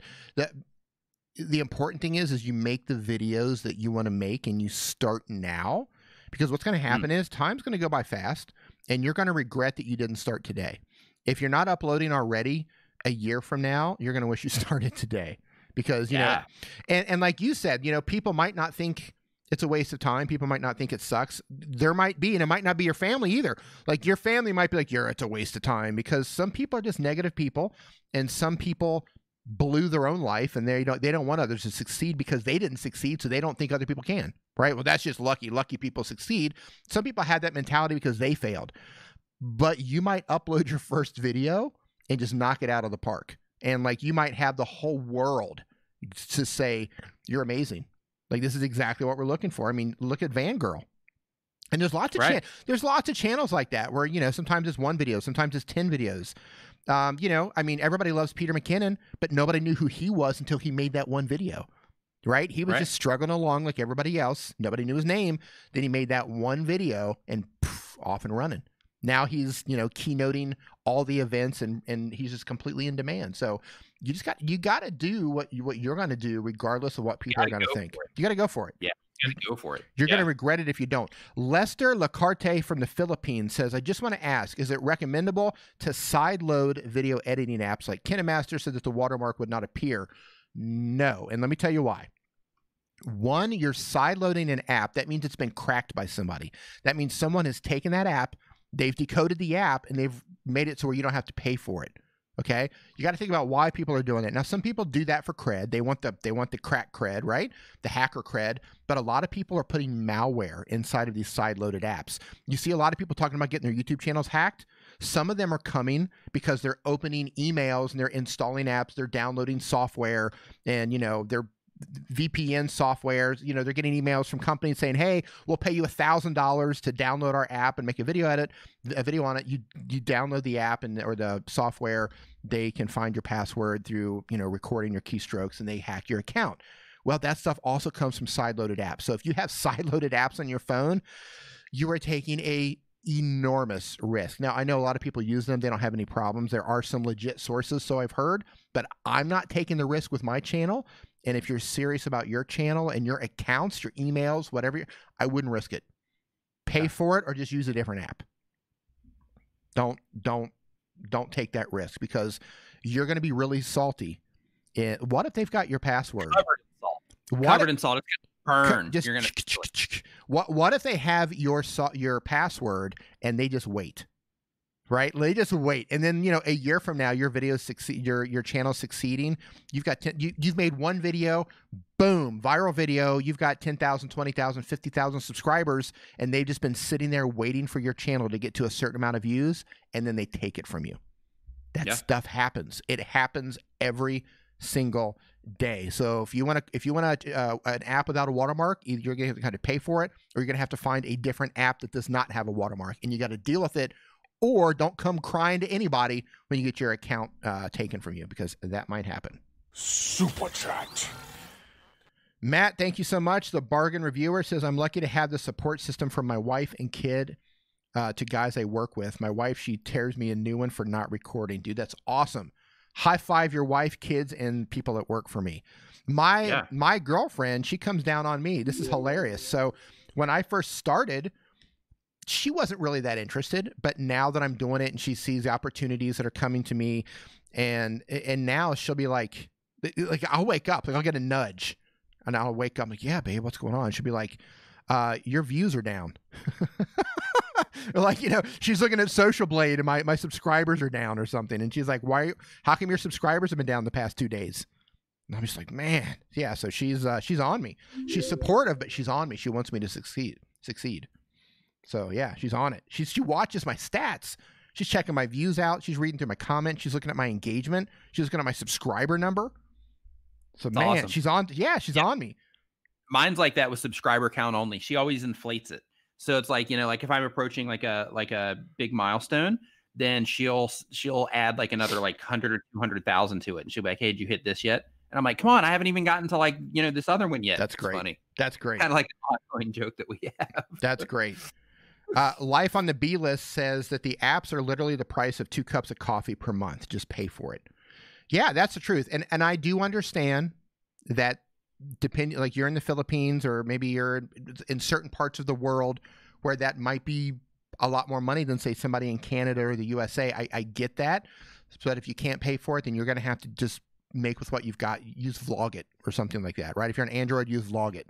Or if anybody knows any free video editing apps without watermark besides Vlogit for Android, go ahead and post that in the chat. I think, what's it called? Cute Cut or something like that. That might be another one.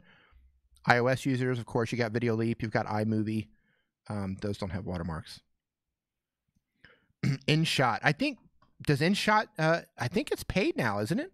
I think InShot, yeah, I don't know. I haven't looked at InShot in a while. Yeah. InShot. UGP video says, "Why does YouTube do nothing about people making hate videos about other YouTubers?"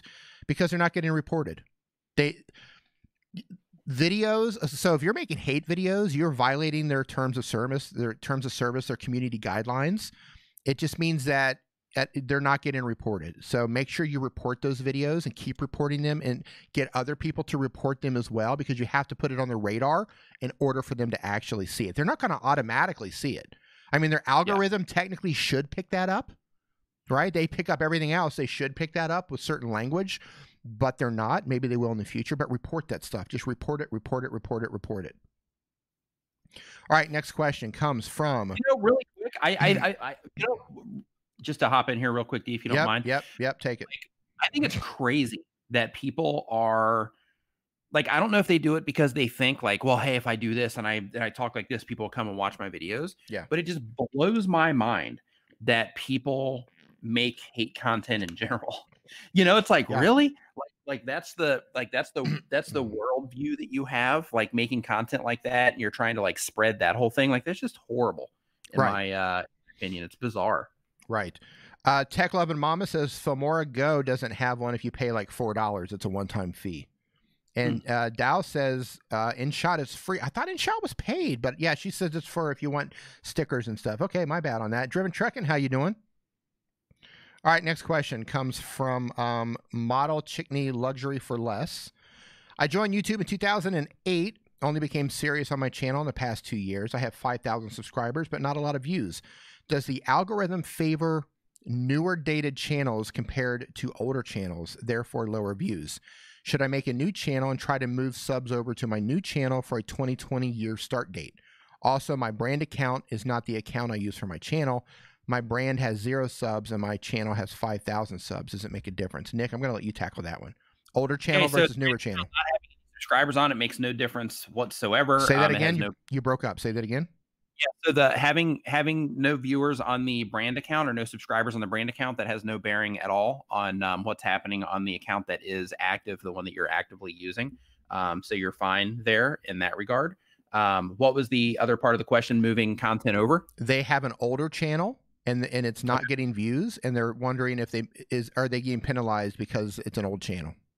No. And should they move it to a new channel? Should they start a new channel? No, I would keep it if the content is going to be the same, then I would keep it on the channel that it's on. Like, you can definitely revive an old channel. It's just the thing is if you are uploading content and it's not working for you the way that you would like it to work for you, that could be more about the content. It is more about the content than it is it being an old channel. So because of that, like, you have to make sure that when you are, like, if you're not getting the results that you want, you have to not say, oh, I bet it's because it's on an old channel. You have to look at it and say, let me dig into my stats. Let me go see what my, what my click-through rate is on these. Let me go see what my audience retention is on these. Let me see how many impressions that I'm getting on this. How many people are completing a video or getting close to completing a video. Start looking at all of those things instead of looking at the, and if it's the old channel or not. Because if you put out an awesome piece of content, doesn't matter. How many like, if you open up your feed right now, how many videos? I mean, I know you're not going to open up your feed, but if you are, I know what you're saying. I that are like 8 years old or 5 years old, or I constantly get served videos that are old, and they're not always. They're not always viral videos. Some of them might have like 1,000 views, and because what happens is with the algorithm's job is to find videos for the viewers. Its job is not to find viewers for your video. So when somebody comes onto YouTube, YouTube's algorithm, right, it predictively tries to figure out what the viewer will watch next. And it looks at their user history, it looks at their watch history, it looks at, the device that they're on, where they're at, what time of the day. It looks at all of this information, and it tries to predict what videos can we show this person to get them to watch that video. And then how about the next video and the video after that? That's what it does. So when YouTube serves me a video that's 10 years old, it's because they believe, based on my user history, that I might be interested in that video. Sometimes I am, sometimes I'm not. But the more that I'm not, the more that tells YouTube I'm not interested in that type of video. So the YouTube algorithm gets smarter as time goes on for each viewer. Did I say that right, Nick? Yes, absolutely. You nailed it. All right. So the next question comes from Packlart YT, who says, hey, Nick, my name is Mitch. What's the best video editing app for Android? He said, hey, Nick. Ask it. He said, hey, Nick, my name is Mitch. Yeah. So for Android, I would say KineMaster, because Video Leap isn't available there yet. So I would go with KineMaster for Android. Mobile is your department, so I think you're probably more suited for this one. I agree. For me on an Android, I think KineMaster is the best. I think Power Director is good. I think Filmora is good. Adobe Rush is good. I know Video Leap is coming to Android, and that's going to shake up Android because that is a fantastic app. InShot's good. It's a basic editor, but it's good. Cute Cut, I believe. There's a lot of good apps, but if you want like the best right now, I'd say it's between KineMaster, Power Director, and Adobe Rush. I would say those three are probably the best on Android currently. Oh, we got a super chat. Super chat. John Paulum, thank you, sir. He says, I have a lot of videos on my channel that were basically commercials for my speaking business and all and other than the names of the city. Continued. Okay, you're going to continue. Hold on. John, can you post the rest of that? It actually didn't tell me. It didn't tell me. It just said continued, and it didn't tell me what that is. So he starts off, I have a lot of videos on my channel that were basically commercials for my speaking business and other than the name of the city. John, post the rest of that because it got truncated right there after that. And while I'm waiting for that, I'm going to go on to the next question from the same person who says, I don't know why I'm not getting views as I used to. I need help. You're not getting views as you used to because it could be your topics, it could be the titles, it could be your thumbnails, it could be that you're not making the videos that you used to. You're messing it up with your hook or your intro or your editing. It could be that you've pivoted. You're not making the type of videos that brought people in the first place. Another thing too is, you know, like maybe your energy is different. And I know that sounds weird. No. But you absolutely. know, like your energy and how you feel when you're making your videos, that is going to be represented in the tone that you have when you're making your content. And you might have went from somebody that's super relatable to changing your tone because in addition to making YouTube videos, you had to take on another shift at work. And, you know, maybe you had a kid come into your life and now you got to take all this energy and spend it on the kid. So by the time you get around to making your videos, you're just kind of swamped, but you're just doing it in your spare time compared to before when you were a little bit more fresh and when you were making more videos, you come across a little bit more, you know, vibrant, so to speak, in your personality.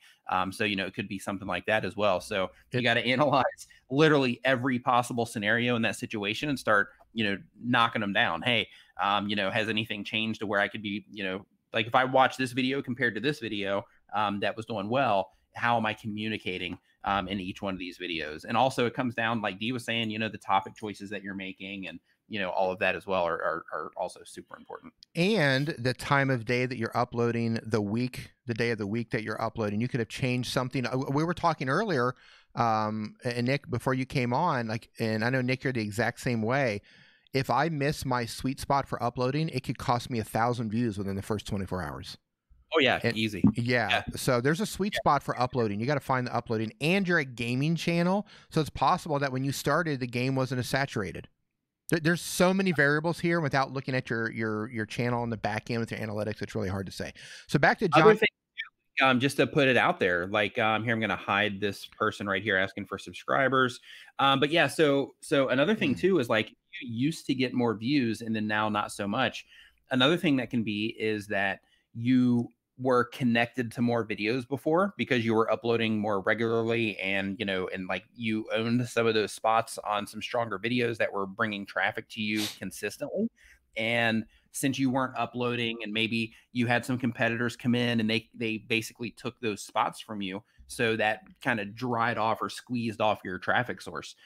So, you know, it could be something like that too, in terms of you're just not connected to the same videos that you were before that were driving you consistent traffic, or people stopped responding to you from those videos. Okay, so John Pullum says, I have a lot of videos on my channel that were basically commercials for my speaking business. Then that other than the name of the city and a graphic or two were exactly the same. Will this hurt my channel? Should I make them unlisted? My channel has changed since then. So basically you're saying you have the same video that are ads for your speaking business, and the only thing that's different is like the city and some of the graphics, if I understand that correctly. Nick, you want to take that one? Yeah, if the purpose of the channel isn't to position yourself as a as somebody that would be an authority in something to where you would be speaking, then I would take those, I would unlist those. So if you are using it to where you are going to want to be speaking and things like that in the future, then having that available is definitely something that you want to do so that people know that you offer that, but it might not be a good fit for your channel. So something that you might want to consider is taking them off of that channel or just unlisting them, like you said, and then making them available on your website so that they're still available. People know that you still offer that. They know that you still, you know, have the ability to speak and all of that, but they that they're just not something that could possibly be promoted to the wrong person on YouTube or shown to the wrong people on YouTube. And yeah, if it was me, I would take them off. I would take them. I would make them unlisted at least, and then I would basically put them on my website so that people know that I offered that. If speaking or continuing to speak is part of, you know, what it is that you're trying to leverage your channel. So John says, I still want to get speaking gigs from it, but I don't know if YouTube would slap me because of it. You mean like with duplicate content? Yeah, I would unlist it. And if it is the same video, Creator Insiders just put out a video about this. I recommend that you watch that for some more insight. But he defines, this is for the ads though. But he kind of defines how they look at duplicate and repetitive content. So you might want to check out that video. But one of the things that he mentioned was that if it's two videos where they're the same exact video and there's not like hardly anything changed in them, then it would be considered as duplicate content or repetitive content. So in that case, if the only thing different on it is the branding in terms of the logo and the graphics that you used, then yeah, I would take down the duplicate. There you go. I'm a big fan of just trying to be as safe as you possibly can, just because there's so much work that goes into all this stuff. So being a fan, or I'm a big fan of, you know, making sure that you keep everything as like safe and compliant as possible, just because, you know, like you don't want something that you're doing today or that you're like, oh, you know what, maybe I'll delete those when I get the chance to. Like, you don't want that to come back and bite you before you had the chance to actually take them down. So I would actually, while you're listening to the live stream, I would go ahead and take those down first. So, hey, Justin, how you doing? So 30-day reviews came in and he says, AD, so does that mean that I should unlist my reviews that are not about grooming? Okay, here's the thing. If you have mixed content on your channel, you've got to be real careful with this because, okay, your channel's about grooming, beard grooming, mustache grooming, male hair products, that sort of thing. If you have videos that are just dead, I don't know, Nick might disagree, but if they're dead and they're not bringing anything in, I'd probably leave them alone, or you could unlist them if you want. But here's something that I did with my channel that, I mean, I'm glad I did it, but at the same time, like, it's a double-edged sword. And I'm going to give you an example. My channel is about helping mobile content creators and mobile YouTubers, right? I want to help you guys succeed on YouTube. I want to tell you about the apps to use for making content on YouTube. I want to tell you about the accessories that you want to use. I want to tell you about the microphones. I want to help you succeed with your smartphone, right? Now, because I got in my own way because I love dark mode. I live for dark mode, right? I would just black out. I would just paint every single thing in the universe black, matte black, if I had the chance. So what I did was I've made dark mode videos. Okay, now you think, well, it's still mobile, but what happened is it brought in a different demographic. It brought in people who are not interested in making content on YouTube. It brought in people who are not interested in smartphone gear. They're not interested in anything other than how to turn on dark mode on various apps. Because of that, I got a huge wave, thousands and thousands and thousands and thousands of subscribers who have come in who have zero interest in what I'm doing on my channel. The only thing they're interested in, they're like me, they're just interested in dark mode. That's it. So if I have a product to sell, I have a course to sell, they're not interested. If I have affiliate links that I want to try to drive, you know, I found this great microphone and it's legit a good microphone, and I want to drive you guys down to buy the microphone from somewhere where maybe I can get like $1 per sale or something like that, they're not interested in that. So from a financial standpoint, they're no help whatsoever other than watch time and views and social proof, right? That looks great to brands, but on the inside of the channel, it's kind of like, the views are there, the watch time are there. If I did another dark mode video, it would completely crush, as they always do, but they're not my core audience. They're not the audience that I want. So that's a decision that you're going to have to make as a creator. Do you want those non-grooming videos on your channel or not? If they're bringing in people who are not interested in grooming and you're making grooming videos and you're trying to sell grooming products or link out to affiliate or you have affiliate marketing or you're linking out to grooming products, they're not interested in that. So that's a decision that you've got to make. Now, I'm not going to say that I'll never make another dark mode video because I like dark mode, but I realize that when I do that, it's a double-edged sword. I get the views, I get the watch time, I get the engagement. It definitely lifts my channel up, but it brings in the wrong type of people. But you know, it is what it is. You have to make those decisions as a creator. Everybody has to make that decision. Nick, your take? Yeah. So really quick, I want to, because I just saw John's question here really quick, and it's a technical thing, so I want to answer this one really quick before it passes. Go. But here he asks, unlist and not delete. If I delete it, the views will go away too, right? I'm a speaker, but trying to go 97% fun and motivation. Okay. So in your case, if you have duplicate content, I would delete. I would delete one of them. If it is just something to where you're not wanting people to find it on your YouTube channel, then I would unlist it. But in your case, the original question that you had was about duplicate content. And because of that, since there's not a lot of difference between the two pieces of content, I would delete one version of the, of the duplicate content to make sure you get it off of there, because if you unlist it, it's still visible to their systems. And if their systems detects it, then you can still, take the hit for that. So I would definitely, if that was my channel, I would delete them personally if it was mine. Hybrid Steel, what's going on, dude? Nice to see you. Hope you're doing well, my man. All right, next question. Steve McDonald's Arts and Crafts, who says, now that I've improved my thumbnails, thank you, Niman Brothers, I need to try to get more views and get out there. My views are about 15 to 20% of my subscriber number in the first 3 days. How can I up that number? So I'm going to give you my advice, and then Nick can give you his advice. You want to increase the subscribers who are watching within the first 3 days. What I would recommend doing is trying to get people to watch more of your content, because YouTube's looking at user patterns. And if people are in a habit of watching your content, they're more likely to give them a notification when your next video comes out. So update more frequently.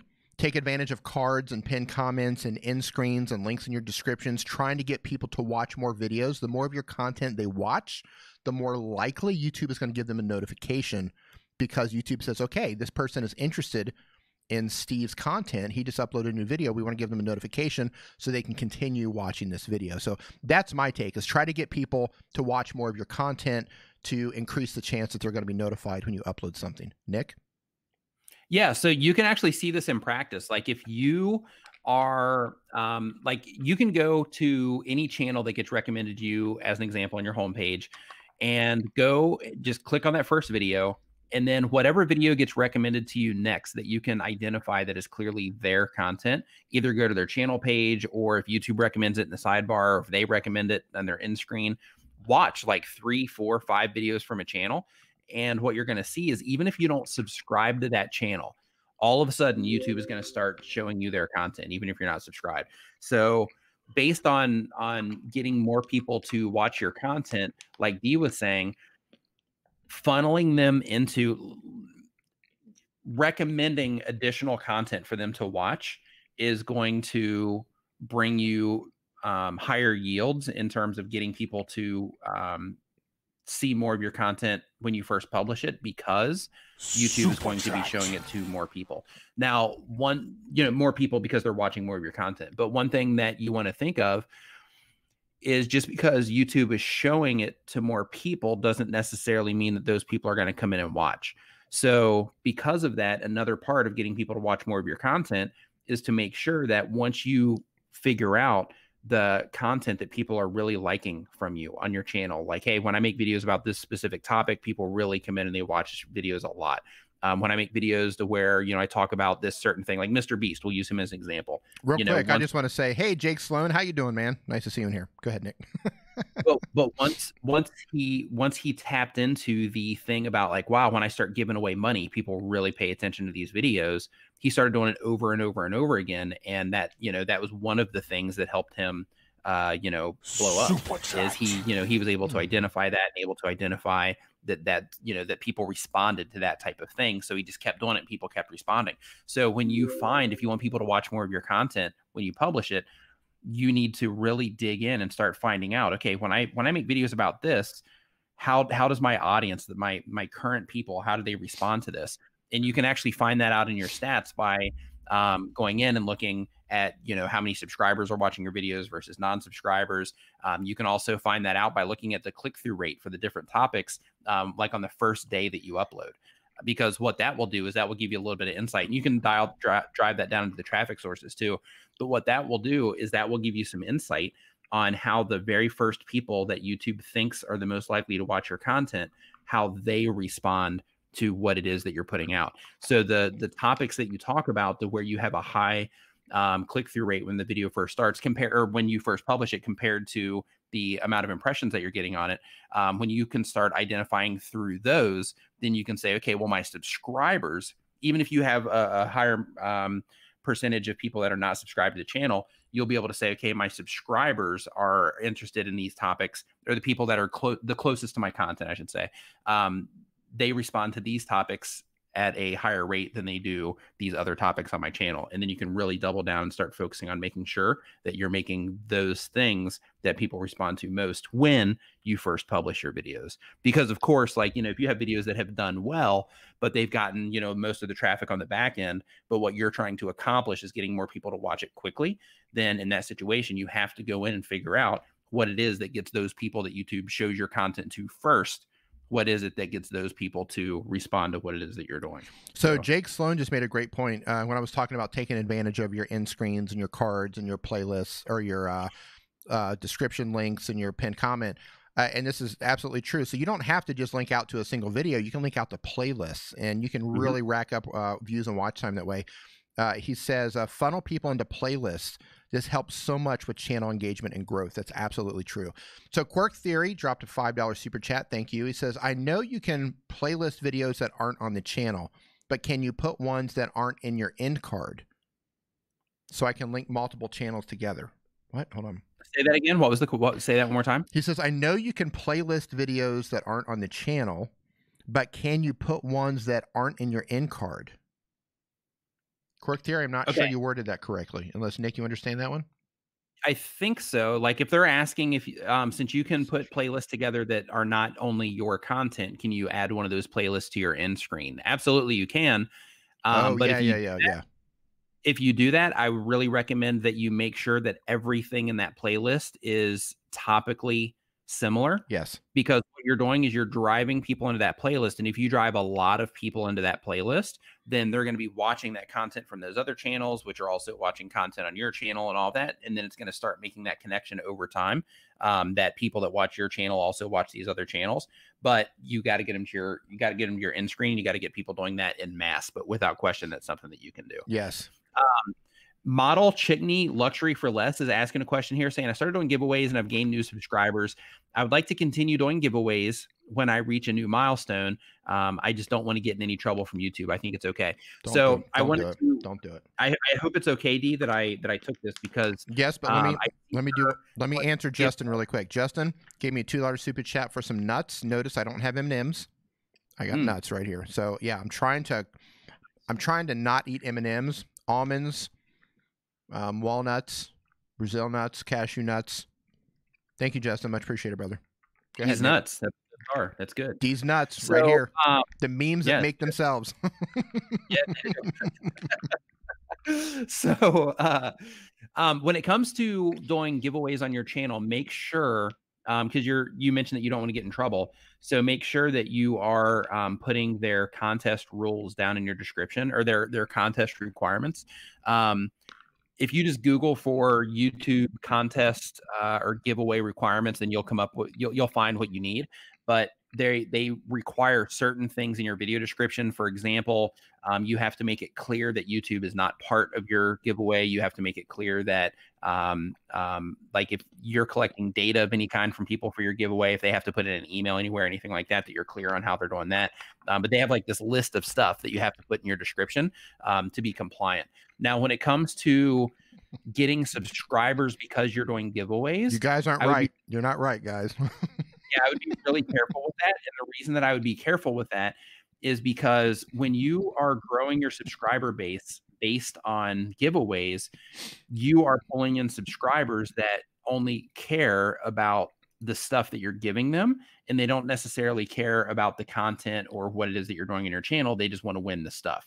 So because of that, what can happen is you are pulling people in that might not necessarily be a great fit for your content, which then could cause YouTube to start showing your stuff to the wrong people. Like, let's say that you have some giveaway website that's like, hey, this YouTuber is giving away this, and they send you a bunch of people that aren't a great fit for who it is that you're actually trying to reach.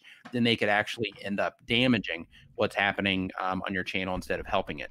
Another thing too is if you build a channel based on giveaways, then, or, you know, that's part of the things that you do, then what happens in that situation is you get it to where people start expecting giveaways from you. And since they start expecting giveaways from you, then when you're not doing giveaways, then people are, you know, they can, I don't know if revolt is the right word, but they can, you know, kind of turn away because it's like, well, hey, I subscribed to this because you're giving away some stuff. Now you're not giving away stuff anymore. I'm out of here. So then basically what you've done is you've invested in whatever it is that you're giving away for people that are not even into like what it is that you're actually doing. So when it comes to doing giveaways on your channel, what I recommend, and everybody, you know, uses this stuff differently, but what I recommend is that you give to give instead of giving to receive. So if you're giving to receive, then what that means is you are doing a giveaway because you think that you're going to receive, or you've proven that you're going to receive some additional subscribers because you are doing that giveaway. In my opinion, I think that that's the wrong approach for a giveaway. I think that giveaways should be done in a way to where, hey, you know, I'm reaching this big milestone. It's awesome. This has been, you know, like, this has really, you know, been like a big deal for me. And for all of you people that are regularly subscribed to my channel and that are regularly watching my content, I'm doing this giveaway as a way to kind of give back to you for being a supporter of the channel instead of it being the other way around. So that's what I personally would recommend for the giveaways. And I'd be really careful. Like, I know Dee and I have another mutual friend that she built her entire channel on giveaways. She built it up to like 35,000 subscribers. And it took her, I think she's still dealing with it, but it took her like way over a year, and it might still be going on, to basically recover from the giveaway. So basically you would see like she jumped up to like 35,000 subscribers, and then she was in the negative on her daily subscriber count for over a year. Every now and then there'd be a day that would go by to where she wouldn't go into the red for her subscriber count. But it was like, you know, -50, -100, -20, -50, -100, like every single day she was in the negative on her subscriber count because she did that thing to where she's like, hey, I'm going to do this big giveaway. And she got a lot of traffic because of it. And it ended up really sabotaging what's going on in her channel. And she still to this day hasn't recovered. You do it. How's it going, dude? Nice to see you in here. So Tana Solit, how's it going, brother? He says, what's up, D and Nick? I'm stuck in the early 3,000s of my subscribers for the past few months. Any pointers? I'll give you some of my pointers, and then Nick can give you a couple pointers. I would go into your channel and I would look at your videos. I would sort them by the ones, and you can sort them by two different ways. You can sort by views, or you can sort by the ones that give you the most subscribers. And then I would make more videos like that. Figure out what's working, like what has worked in the past, and then make more videos like that. It's not necessarily going to work because you might have a completely different audience if the video is too old, but I would make more videos, the ones that are bringing in views. And you can also look at the videos that are that keep bringing in views. If like you're getting views and you're getting subscribers on older videos, right? Those are still coming in. Find those and make more videos like those too. And also, like we just talked about, make sure to take advantage of learning how to upload at the right time, finding that sweet spot, the right day, the right time of day to make sure that you get even more views. So you run the risk, you don't run the risk, so you can possibly bring in any more subscribers. But I would start with finding the videos that are bringing in the most views and the most subscribers. That's the first thing I would do. Nick? Yeah, right there with you. That's you nailed it. Yeah, oh yeah, there you go. Because it's proven that it's already worked. So just make more videos. I know that's oversimplification, but make more videos that have worked on your channel and less videos that don't work on your channel, right? If you just continue to make more videos that they're not getting traction, then stop making videos like that. Go back and say, okay, do a channel audit and say, what did work? These aren't working. These aren't bringing in subscribers like the old ones did. Go find those videos and make more like that. So yeah, that's what you do. That is what you do. That is the way. This is the way. Hashtag this is the way. All right. Next question comes from Jaggies, who is on a iPhone. How do you clip stuff on a mobile? Because I'm trying to make montages, but I don't know how to clip stuff. By clipping, I'm going to guess you mean editing. You don't know how to edit stuff. What are you on, Android or iPhone? So you're on an iPhone. So this app right here, download this app. It's free. You're going to get a pop-up that says, do you want to upgrade and all of that. That's entirely up to you, but you can use the free version. You can totally use the free version. And you'll tap on the actual clip. I have a video on this. You can tap on the clip and then hit split. right? Scrub along, hit split, and it will cut that clip, and you can delete the clips that you don't want and move them all together. Yeah, it's go head over to my channel and watch some of my videos on video editing. It's actually pretty easy. You just have to learn how to split it and delete the ones that you don't want and just move them together. So the next question comes from Uncle Dan. Any advice on the best way to restart a channel? You had to stop making content because of reasons for almost a year. Okay, the reasons, okay. If you had to stop making content and you want to restart, I would, just like we talked about with Tana, I would go back and I would find the videos that did the best for me previously, and I would come out with a video, with a handful of videos like that. I would come out with a little bit of strategy and say, okay, these videos worked well before. I'm going to come out and kind of, you're not going to remake those, but similar type of topics, just to see if that will bring those people back. And naturally, the more you upload, the more you're going to get that ball rolling again. But you got to make that first video and do that based on what previously worked on your channel. Nick?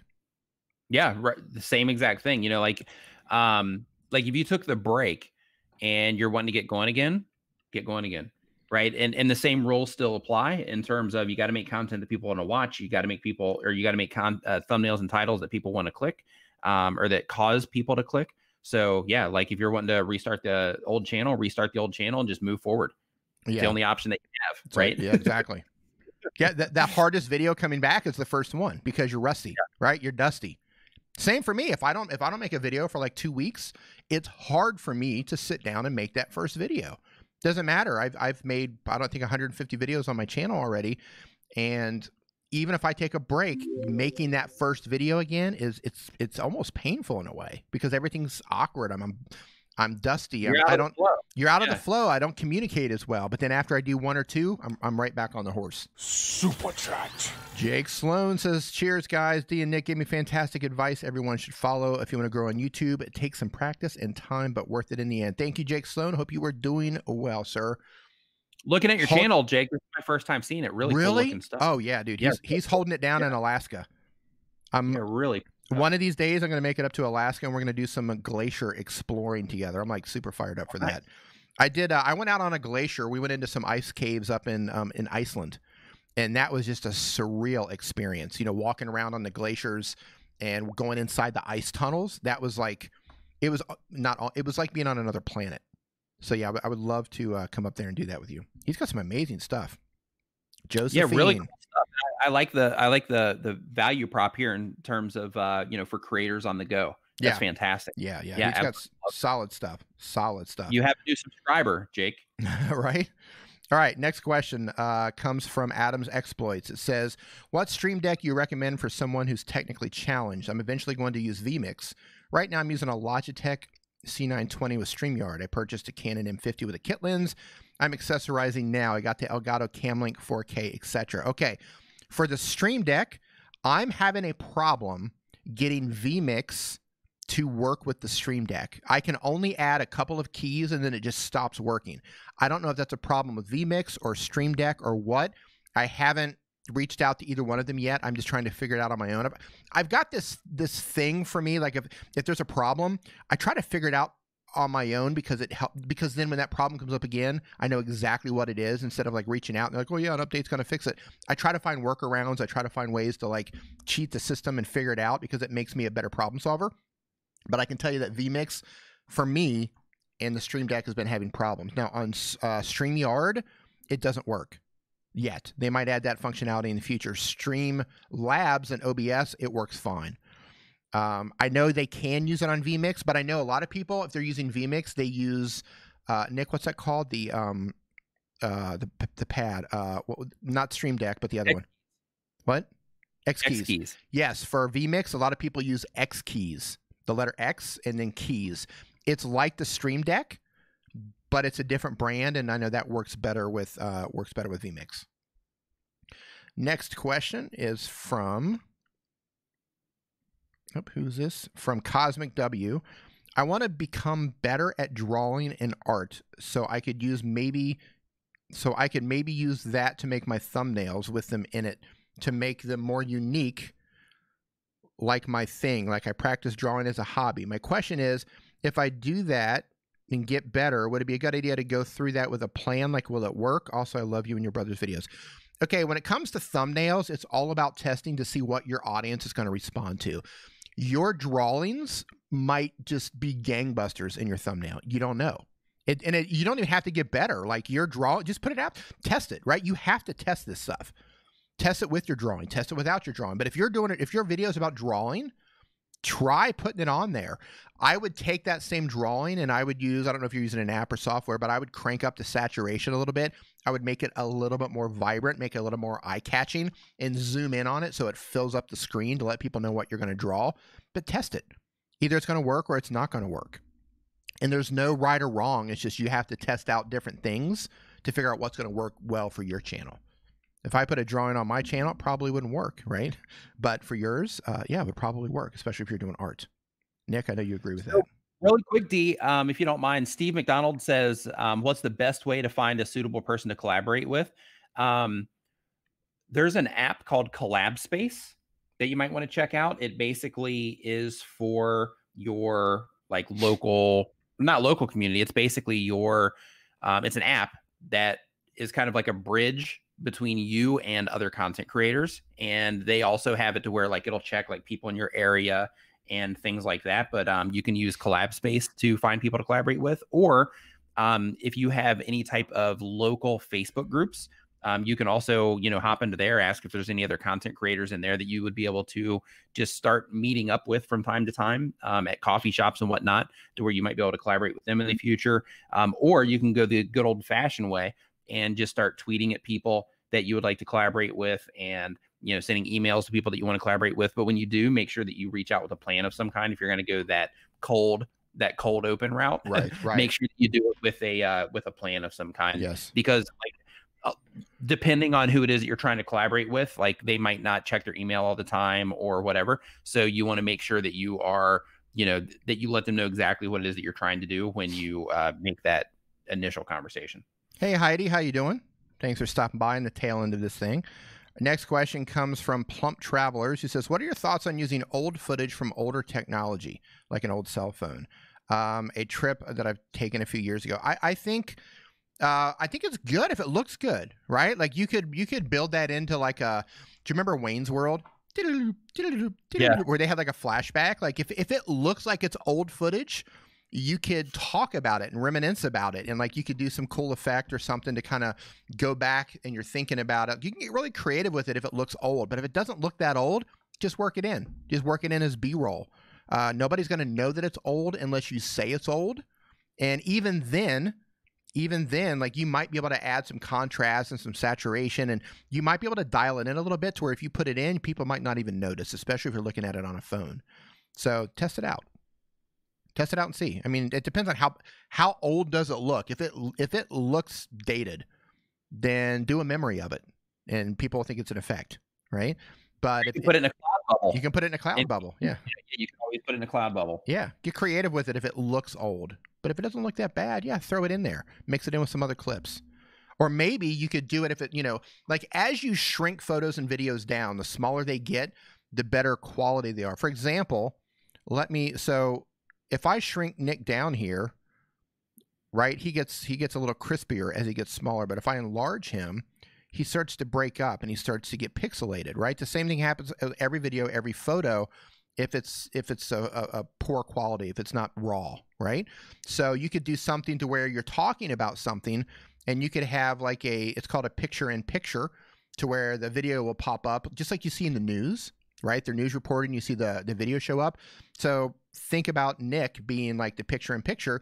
That could be your older video. So you could be talking about your experience, and you could be showing that video smaller on the screen up in the corner so they can see that video, but they can't really tell it's poor quality because it's tiny, and they're not going to be able to see that it's an older video. So there's a couple of creative ways that you could do that. G. Michael Jr. asking the next question, who says, for beginners, would it be a good idea to have several videos in the can, so to speak, in order to be able to deliver content on a timely schedule? So I recommend, and this is based on what Nick told me when I got started, was to upload 3 videos and interlink them all. so they have more things to watch. Upload 3 similar videos, at the very least, just 2 at the very least, and make them similar, because you want to be able to link out to those, right? You want to create like a loop. So when they're finished watching one video, they go watch another video, right? Through your end screen, through your pinned comment, through your card, through the link in your description, and then take that other video and link it back to that one, right? So just upload them both and link them both together, and then just kick your channel off that way. That's what I would do. So I would start off with 2 and link them together. Nick? Yeah, that's like if they're just starting the channel. I was actually just looking through collabs here locally, since I'm in but yeah, like if they are going to start the channel, yeah, put a series together, like a small series of some kind, so that when you do have people come into your channel, you have more of the content that they can watch. Make sure that you're linking it up in your end screens, pinned comments, descriptions, all that stuff. Make sure you put it on your channel page so they can access everything. Another thing with having that additional content when you first start is, even though it might seem like a waste because you're putting it all on there, it shows people that you're consistent in terms of like the type of content that you're putting out. You're consistent in terms of like your production values or your production quality and all of that. And that they can see that you're consistent with the actual content type or format that you're putting out as well. So yeah, just start with like 3 or 4 videos and just make sure that they're related to each other in some way, if possible, depending on the type of content that you make, so that you can refer additional videos to those people. Now, in terms of having videos in the can for uploading, you can. That's entirely up to you. If you want to start with 2 or 3 videos, and then you want to have 1 or 2 videos just in the can, so to speak, that you've already made, to give yourself a little buffer, that's a good idea. I know Nick is really good about getting like a month in advance of videos, because you never know. You never know when you're going to get sick. I'm to the wire now. I try to do that when I can. Yeah. But like right now, I'm kind of down to the wire. I've got I got to shoot some videos either today or tomorrow to start building that queue back out. So yeah, so like right now, I'm back down to like I'm like 1 video away from like being like to the wire. Yeah, it doesn't always work out that way, but I like to have 1 or 2 videos just sitting there ready to upload in the event that I don't feel like making a video, or I feel sick, or I just don't want to make it. I mean, life happens, right? So, if you can get 1 or 2, upload it, get it up to YouTube, have have it ready to go and just sitting up there and just save them for a rainy day. But you don't want to do that with a video that's dated, right? If time is of the essence of your video topic, then you definitely don't want to sit on that. But if it's something that's evergreen and it's just going to be relevant, it's going to be relevant tomorrow or a year from now, then yeah, put it up and sit on it. And on that note, that's the end of our questions. That's the end of our questions. Wow, there's a lot of questions. So it's time. Just closed it right out. Wham. Closed out. Yeah. Josephine says, I also came in because someone talked about hearing D's nuts in the stream. Josephine, you behave. You behave, young woman. Behave. Yes. Ooh, behave. Hashtag behave Josephine. Goodness. All right, so it's time to listen to music. So I'm going to shut this down. Nick, dude, thanks for hanging out. What time is it there?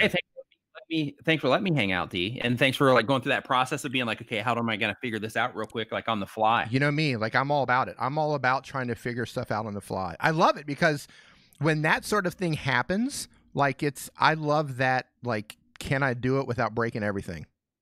Like and you did. And you did. You accomplished. You did.